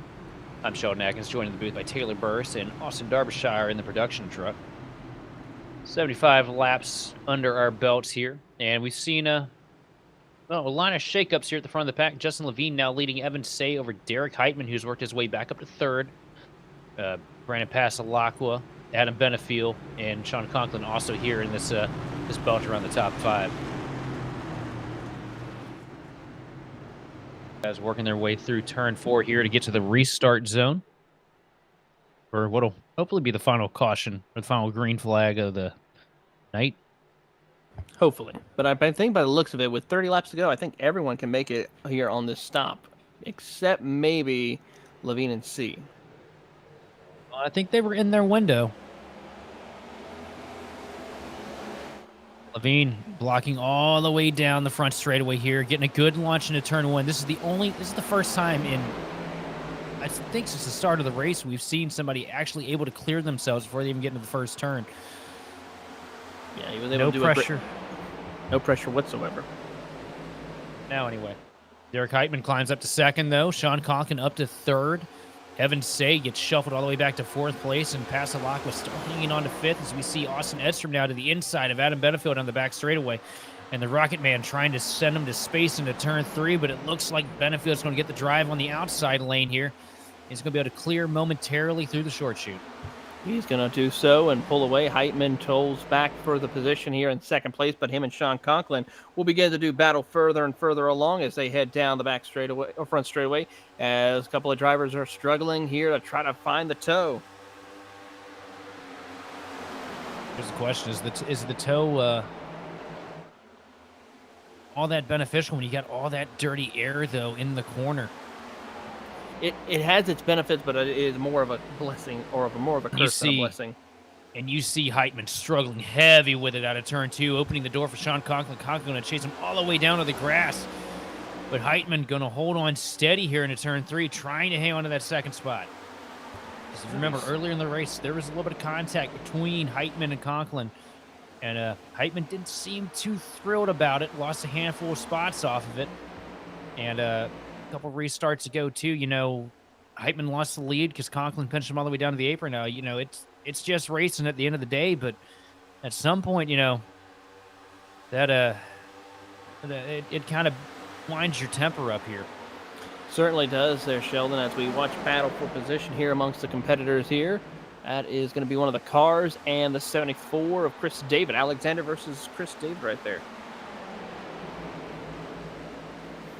You know, Heitman tags the fence out of turn 2, down the back straightaway.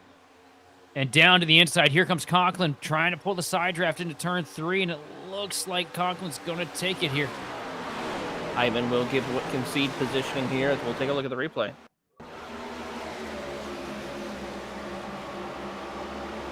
Complaining about a tight handling race car here, too.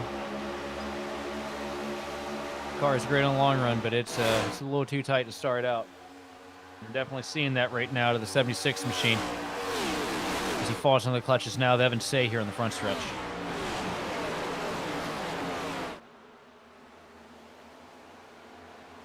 Conklin with some heavy blinking issues right now in 2nd place. Yeah, a little bit of issues right there as he tries to see if he can set himself up for catching back up.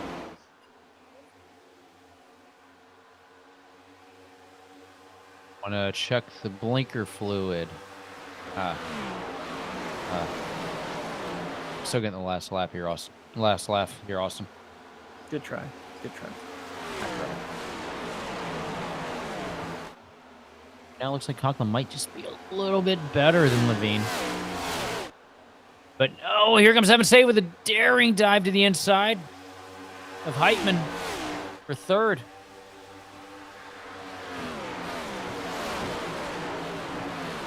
Oh, close calls right there between C and Heitman. And Heitman gets loose out of turn 1. Just about tank slaps it. Nearly has it sideways out of turn 2, but it's just going to be enough to hang on down the back straightaway and bottle up the 333 machine of Say. That opens the door. Here comes Benefield out of the back bumper of the 76 machine. Benefield doing everything he can to try to get back around for position here, and he is struggling for trying to make sure he can hold on to that positioning here as they work their way out of turn number 4.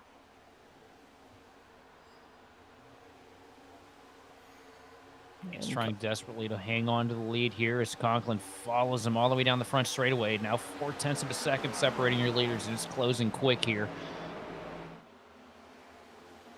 Down to 0.3 now in turn 1.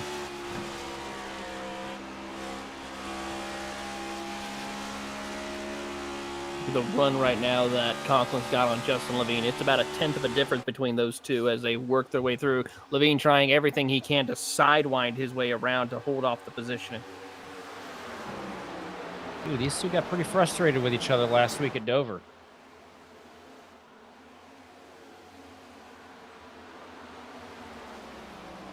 Be interesting to see how this deal works out between the two of them. It's going to be very interesting to see how these two race against each other as they work down their way to the front straightaway. 81 laps complete, putting 82 up on the board. The gap now 0.4 of a second.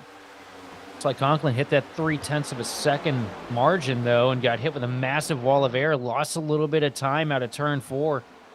Reels him back in a little bit here through 1 and 2. But it definitely seems like he might be stalling out right now.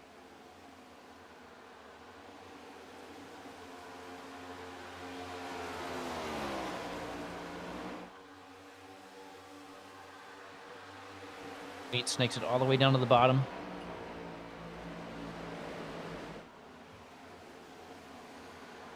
Four-tenths of a second up in 3 and 4 here. Kind of now plateaued a little bit between the two of them. It's staying right there in between 0.4 and half a second.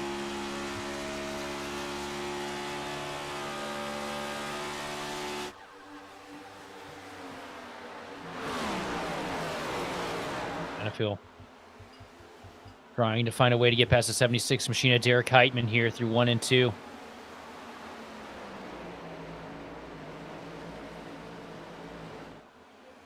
Just feels bad for Benefield because he has a fast car. I mean, he's been able to claw his way up to, top 3 every single one of these runs, but, just lost a bunch of positions at the start of this race and has been desperately trying to find his way back into the running.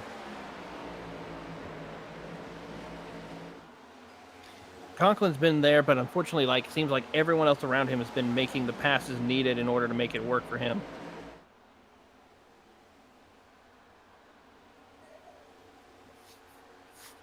Conklin also looking for a little bit of redemption too. Feels like he had one robbed from him last week, the way strategy played out. All him and just about everybody, a majority of the field came down pit road, and Patrick Gooder was able to get away with the win by just being smooth on his tires, not having to make the final pit stop on that last green run.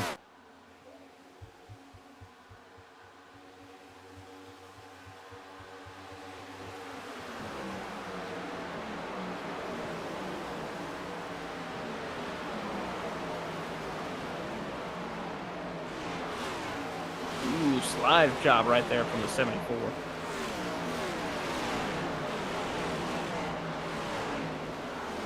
Right now, Justin Levine up here in control of the field. 0.6 of a second now. Looks like the dirty air is starting to play to his favor as you see Conklin slowly slip further back behind him. This right here, this would be a huge confidence boost for that cat in that 19 machine. Especially with him, his championship rival here is right there running behind him in second. A good redemption arc for him after that. Here's the points as they run. It would be just about a little over a 30-point swing.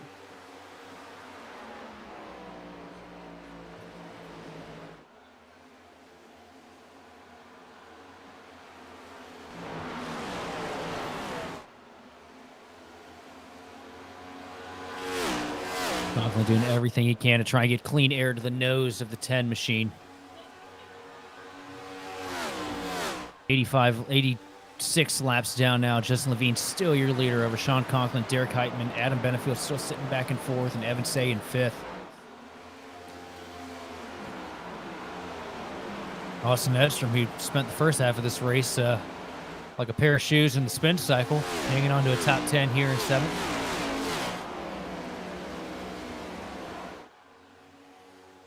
And I'm really happy that Causey decided to run the Snickers tribute paint scheme because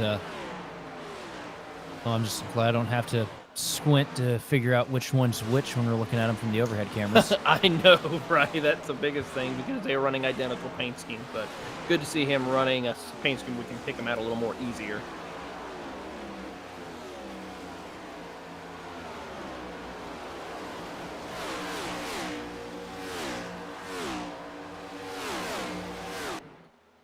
Right now, the one thing that Justin Levine is probably thinking is how hard he would beat anybody's tail if they decided to throw a caution right now. Everyone.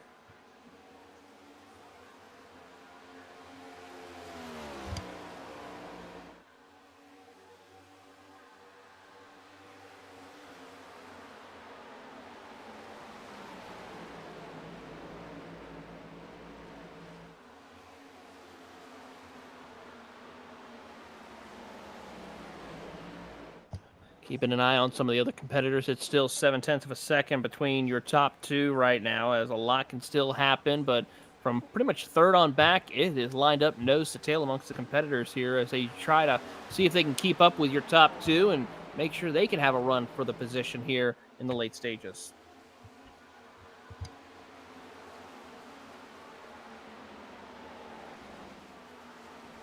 It's looking a little bit more like a road course race than anything else, as everybody's separated now by car lengths.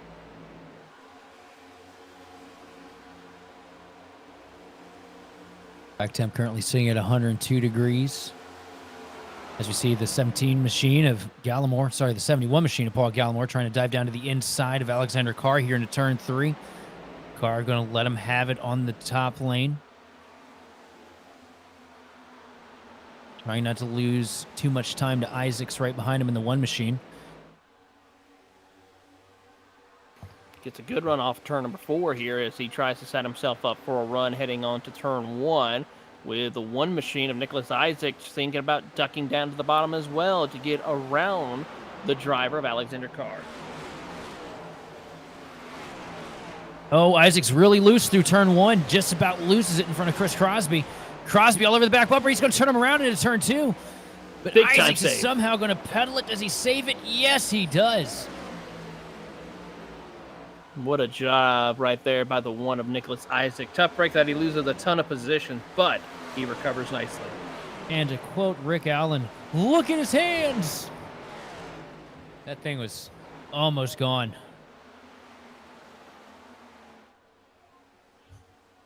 You look back up the front of the pack now. The lead closing. Sean Conklin up to 0.4 of a second now. 0.3 back from Justin Levine. The pressure is definitely on as we start to enter the last 15 laps of this race. So run on board with Conklin here through turn 2. And it really low through 2. But the only downside of that is you can really have the car jump away from you on corner exit if you run that low. I've wadded up quite a few of these things down there myself throughout the years. You and me both. It feels so unnatural to go for the full arc in turn 2. It really does, because it's better just to try to hug that bottom lane as best you can when you come off turn 1. But as far as the way the car handles and how that car moves around with the air, it's so critical that you do set it up to do it the proper way.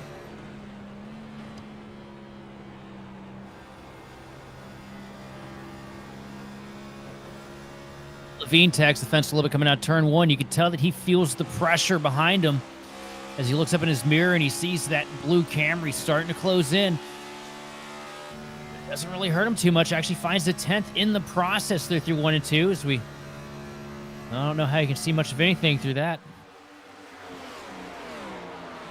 Needs to put a big old Fig Newton sticker on there.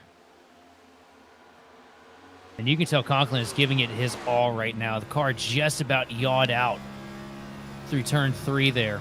He's trying everything he can to find an advantage on that 19 machine, but currently to no avail as we come across the line. 14 laps to go. Justin Levine, still your race leader over Sean Conklin and Derek Heitman. And Heitman's starting to close in ever so slightly here. He was talking about having a good long-run car, and it looks like he's starting to pick it up here in the closing stages. As he separated himself from Benefiel, and it looks like he's getting ever so close to getting to the back bumper of Sean Conklin. He's trying everything that he can here in these final closing laps, but as we watch Adam Benefield and Joseph Kazi, along with several others, as they work their way down the back straightaway, it's just a matter of a ticking time bomb to see how this all plays out, especially right around there, around 11th with David Mullins' car and Gallimore, and then you go back to the 45 of Chad Kibbe.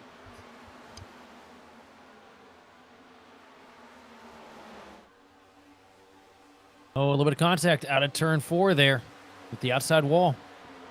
Or it looked like Greg Carr will lose a lot of momentum here. Here comes Gallimore to his back bumper, but not able to do anything with it as you see Mullins trying to put pressure to the back of Davis.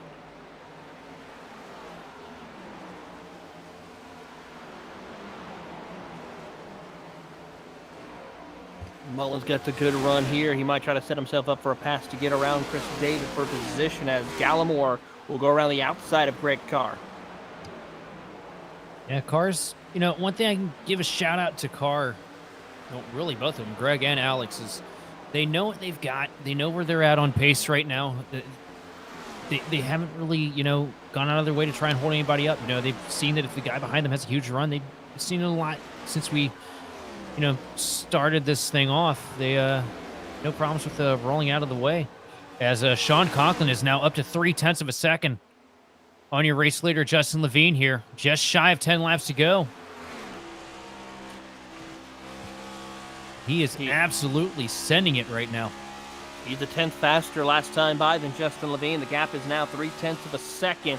Levine's got to do everything he can to try to break the draft here around this circuit in order to try to hold on to the race lead in these closing stages. Sends it in deep in the middle of 3 and 4 and gets a little bit loose right there. Has to gather it back up. This is going to be a big run coming from Sean Conklin off turn 4.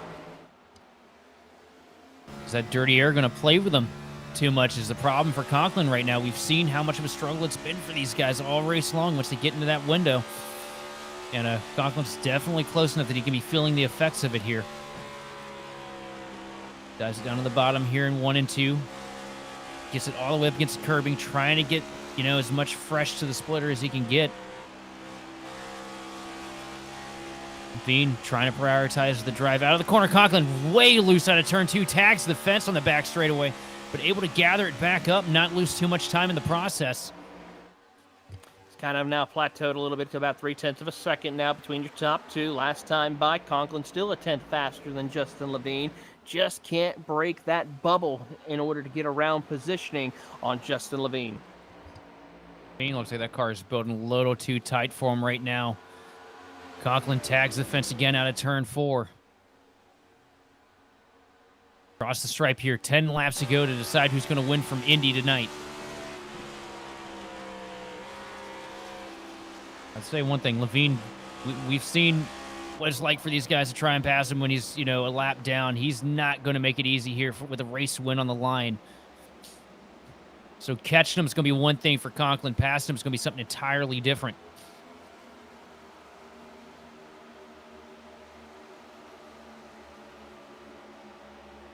Down the back straightaway, still plateaued at 0.4 of a second between first and second. And Heitman really starting to inch in on that advantage now. He was 1.5 back at the start of this run. Now sitting there just shy of a second from the back bumper of Conklin. As Conklin tags the wall again out of turn 4. He's definitely giving it everything he has behind the wheel of the 10 machine.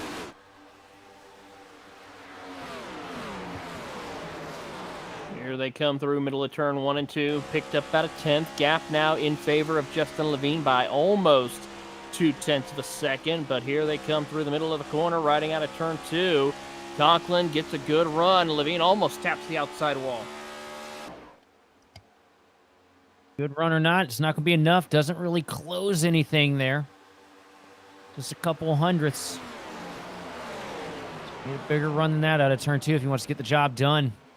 Because you see how much Levine is gaining back once we get into the corners, once the dirty air starts affecting the 10 machine. And Heitman gets really loose. Benefield dives down to the bottom through 4. He's going to take it. Now here comes Evan Say trying to get past Heitman as well. Here they come down the front straightaway here, closing in on the final under 10 laps to go. Here comes Evan C to the bottom. He will clear Heitman just about, but Heitman comes powering back through around the outside lane. Hits the wall. Heitman. Him and C make contact. Heitman sent it too deep through turn 1, knocks down the fence. And now he's under fire from Passalacqua. And Heitman is definitely fading fast here. Tries to throw a block on the 6 machine. The 6 machine now goes up to the top. Not able to do anything, though. Loses the momentum, checking up to avoid getting into the back of the 76.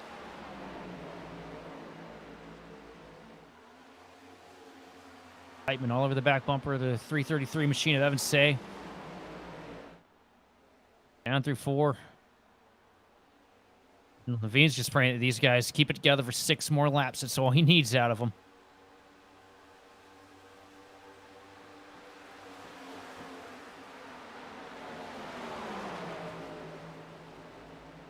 Yeah, Edstrom now. Edstrom's going to get a run out of turn 1 right there, and he will clear Derek Heitman. Yeah, I think that tag to the wall, Heitman might have bent something in the suspension on that Bridgestone Camry, and he's just fighting it right now. You see him wicked loose out of turn 2, just out losing it, coming onto the back straightaway.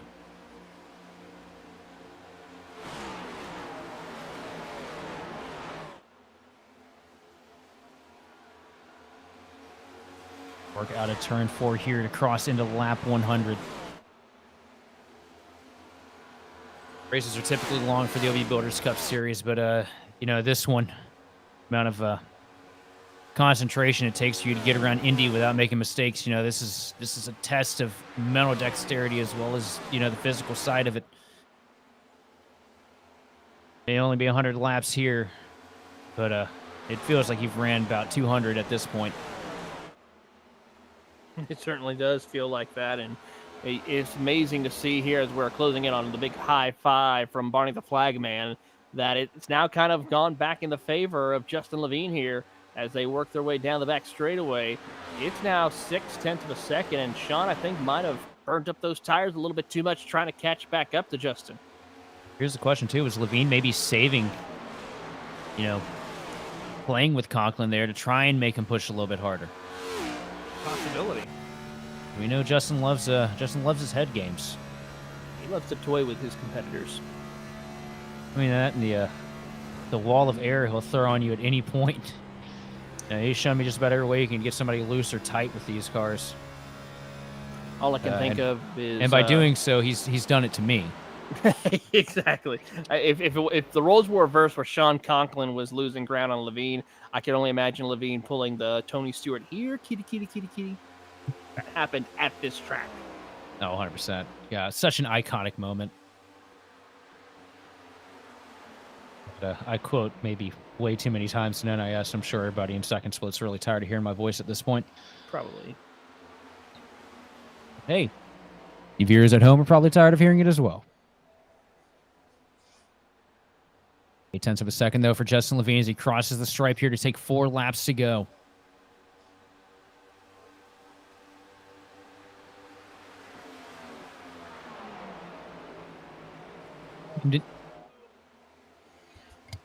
Came down pit road early here on that last run. A bit of a gamble here to try and make a move on strategy to see if he could possibly undercut these guys and get the lead. That way the caution comes out within a lap or two while he was on the lead lap. Everything cycles out, so he's able to stay at the front of the field here and just try to control this race from the point. And if he's able to get it around 3 more laps here, the way he's got it, he's definitely lucked into it to an extent, but been able to capitalize on it and get the job done here from Indy. It's still about 7 miles left. 43 to go now. Yeah, close, about 6 miles. There we go. Yeah, it's Virginia math kicking me. I'm not as bad as Nick though. He was he couldn't count sometimes. Nick, we love you, Nick, but yeah, Nick can't count. Out of 2, Conklin really struggling with the handle on the 10 machine there. Loses a bit of ground to Justin.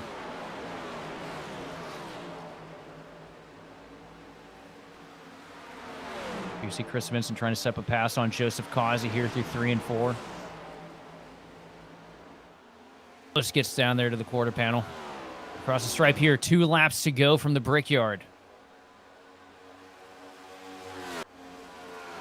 All he needs to do now is just run good, clean laps. They're not going to be able to close you 8/10 in 2 laps unless you make a huge mistake.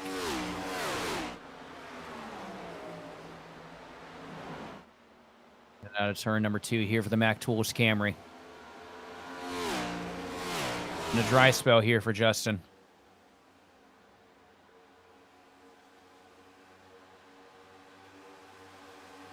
He's definitely been wanting to snap here, especially with how strong the competition has been in this field. Conklin grabs a little bit of curbing there through 3 and 4.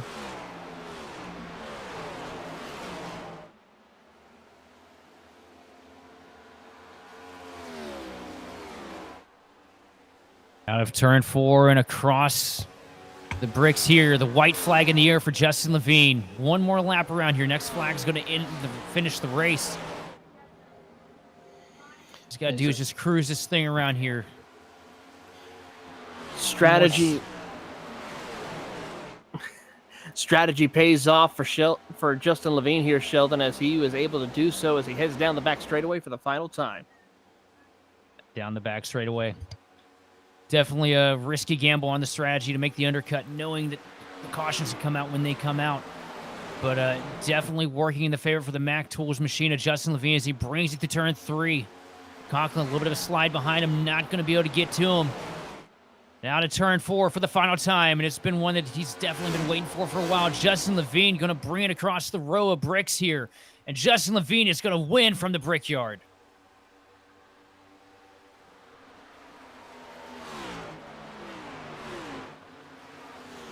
John Conklin going to bring it home second. Evan Say rallying up to a 3rd place finish here at the line.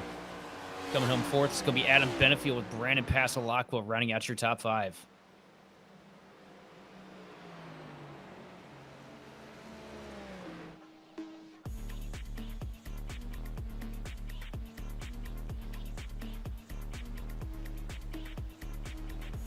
Lightning Levine gets it done here from the Brickyard. See Edstrom following him here. Gonna try and hook him. Nope. Edstrom just gonna Tokyo drift it down into 3.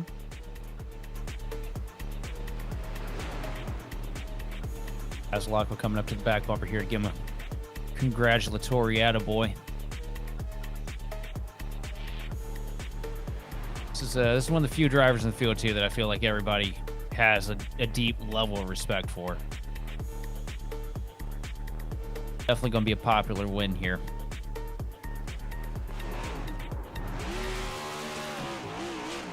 Comes over the start-finish line here and earns himself what would be a fine in real life.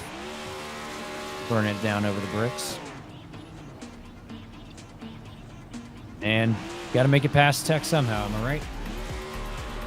We certainly do, and he will burn it down here on the yard of bricks with celebration and another victory for Justin Levine. Edstrom just trying to kill him every which way possible.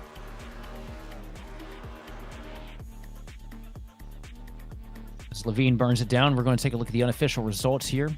Bringing it home in P1 is going to be Justin Levine with Sean Conklin coming home 2nd. 3rd going to Evan Say with Adam Benefield 4th. 5th place falling to Brandon Pasalacqua, followed by Austin Edstrom in 6th. And then running out your top 10 is going to be Derek Heitman, Chris Vincent, Joseph Causey, and Chris Davis. Moving on to P11 will be Paul Gallimore, followed by Josh Schaffner, 12th, Greg Carr and Alexander Carr in 13th and 14th, Randy Mullins 15th, 16th, Chad Kibbe, John Binder 17th, Chris Crosby, Joshua Hyatt in 18th and 19th, Nicholas Isaac in 20th, and Roger Pierce DNF'd here tonight. A rough break for Roger Pierce. Just bad luck getting the better of him after he led a good amount of laps here to start this thing off, but 105 laps of the Brickyard under our belts. We're going to start pulling some guys up here for interviews. And I'll start off here with a strong 3rd place finish here tonight. We got Evan Say up in the booth. First off, man, just talk to me, man. Tell me about your race. Yeah, in traffic the whole time at Indy, which is always fun. But I mean, we, definitely a good race. We'll take it. Kind of just a matter of who pitted when and where you came out there at the end. I mean, I was hoping nobody else would pit as soon as I did. And Levine kind of went for the same strategy to get track position, and the yellow came out, and it worked out for him. But we just didn't get as good as a start as what I'd like to have had in that final restart, and fell back a little bit, but still had some good pace, and able to pass a couple cars at the end and get back up to 3rd. But congrats to Justin. I mean, he played it right, and wish that could have been us that got the lead there instead. But it was a good win for him. Correct me if I'm wrong here, Evan. I've seen great runs out of you as long as I've seen you here in the field, whether it be NIS or OB Builders Cup. I do believe this is the first time I've actually had the opportunity to interview you. Possibly. I did run second when I was at Charlotte in this league, so I don't know if you interviewed me then or not, but yeah, this would be our second top 3 finish, I think, in this league. So I'll tell you what, it's got to be difficult. So how bad? It looked like it was terrible to drive it from up here, and I'm imagining that behind the wheel, the dirty air is probably about worthy of taking out a monitor. Am I right? yeah, I mean, if you're gonna make passes, you got to make them first 2-3 laps on the restarts, because I mean, most everyone up front is pretty close on pace. So after, once you get single filed out, you gotta wait on somebody to make a big mistake, or get later into the run where someone might be falling off a little bit more than you and struggling to hold it on the track. But even if you get under somebody in the run, if they can time it right and hang on your quarter panel, you just makes it hard to complete the pass. And if they can get the turn on the top, just get right back around you. But I mean, that's you kind of expect that going into Indy, and this is more of a game of strategy and just trying to be smart on your passes, and minimizing the mistakes on a track like this to get the most out of it, and a little bit of luck every now and then. Love, thanks for coming up here and talking with us. Before you head on your way, anybody you want to thank or shout out for this third place performance tonight? Yeah, all the guys at CFM Performance.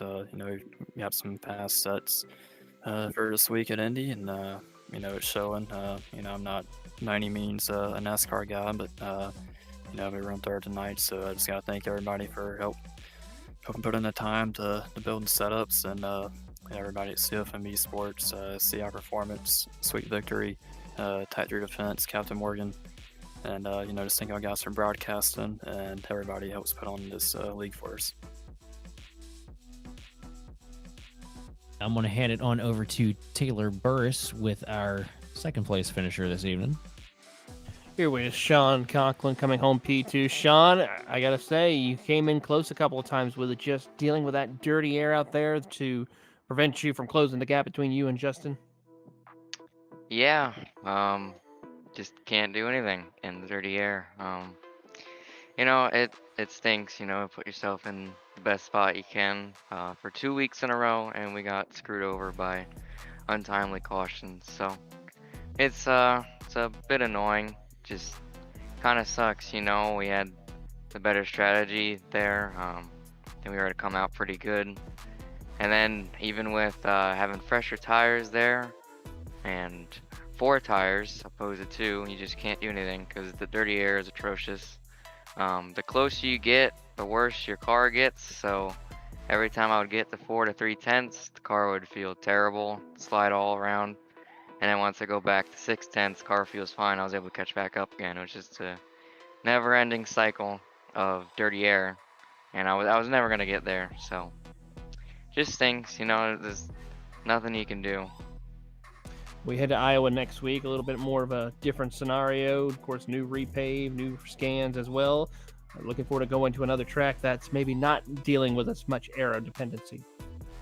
Yeah, I'm excited for that. Hopefully we won't have to deal with this. You can actually make some passes there, move around the racetrack, and hopefully not get too screwed over by strategy there. But yeah, I guess we should have pit. Well, that is Sean Conklin coming home in second place here tonight.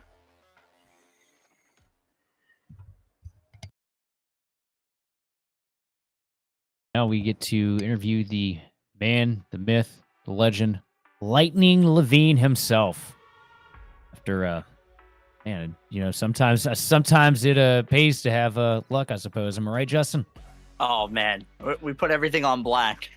That's for sure, and it worked. All right, so run me through the emotions, because I know this is definitely a win you've been wanting to grab for a bit here. Oh, I don't even know where to begin. From being so fast, and then I asked last night and getting wrecked, and just being so mad about it all the way leading up to today, that I was attempting to win this race or wrecking the car. Like, I didn't care what I had to do. If somebody was in front of me and I had a shot to win this, they were going in the wall. I didn't care. I was just so frustrated that there's been so many times that I've been up front, able to win this race, and something stupid has happened. But those last 31 laps, whatever it was, we had Colby on the box, and Colby put the wrong adjustment in, and I thought our fate was sealed, and the car just kept getting looser and looser, and I'm seeing Sean get bigger in my mirror, and I'm just aero blocking the best I can, and then now I see he's getting loose, and I'm like, all right, cool the tires down. I kept doing that rubber band effect, and right at the end, I think I had the better tires because of the clean air, and we were able to pull away and get the win. So you mean Colby was just bragging in the damn chat about No, he did a first good win job. as a crew chief. He gave you the wrong adjustments. Great job. He just, I don't know. I guess he read the chart wrong. What are you hiring, Justin? Because I mean, I think I could. I think I could help you out here, but I don't know. If he lost me the race, yeah, we were. We definitely are, but oh man, Sheldon just come over to the thing. How's the car? oh, so yeah, definitely. How's this help with the confidence levels though, man? Because like I know the past couple weeks you've been. We're not going to beat around the bush here. Been kind of down on yourself. Not able to get up there and get in as many potential win scenarios as you felt like you deserved to be in. How's it feel to just actually have things go the way that you want them to go for a change? It's every iRacer and racer's dream when all the dominoes fall into effect. Like, I know this is just a sim and shit, but we all put a lot of time into this, and we're all so competitive. To sit there and know deep down, like, I can do this, and just sit there and not have the results week after week. Be fast, not even in the conversation of winning. And then here we are, able to take down, like, the Goliath, because Sean is it. If you think you're good, you got to beat him. That's the only way you can compare right now on iRacing. Everyone's racing for second against him. So to get one on him, even though he has like 8 or 9, I'll take it. And to round things out, I got 2 more questions to close this thing off. First off, who do you want to thank and shout out for this dub tonight? Grid Vision, #1 broadcaster team out there. All the admins that put this on, Brandon and Randy. Of course, all the viewers, Mac Tools, and Ryko. And final question: we getting drunk and run to Talladega tonight, or what's the plan? No, I'm trying to get out of here. We got midnight release for Fantastic Four, so we're running. Well, you go ahead and get out of here. I'm not gonna hold you up anymore. Congrats on the win, brother. Appreciate it. As we wind things down and get ready to close it all out here for the evening, Taylor, give me your final thoughts here, brother. Well, we know for a fact here that this track, it's a phenomenal race circuit, but for the Cup cars, it's a lot of issues with that dirty air, and hopefully we'll see a little bit better racing for the real world this coming weekend here in the real world of NASCAR, but here in iRacing, we got a little work to do with the aero to get around this track to make it a little more exciting, I have to say. I'll tell you what, I'm not going to be holding my breath for the real world either myself after what we've seen the past handful of weeks. Plus, hashtag, let's get the dirt track scanned so we can go race on the dirt track. Honestly, yeah, I've been looking at it the entire time that we've been looking at the overhead here, and I'm just like, man, I don't think we have that. That'd be pretty cool, wouldn't it? It would be. But from the entire Grid Vision team, we'd like to thank you for watching and participating in the chat. For more information on getting your lead broadcasted or starting your career in broadcasting, contact us on Facebook, X, or email us at info@gridvision.live. Special thanks to Andrew Cardinal of Whiplash Sim Cams for providing the cams used on today's broadcast. As well, congrats again to Justin Levine bringing home the hardware this evening from Indianapolis. This has been Sheldon Atkins. I've been joined by Taylor Burris and our fearless leader, producer, Austin Derbyshire. And we will see you next time on The Grid.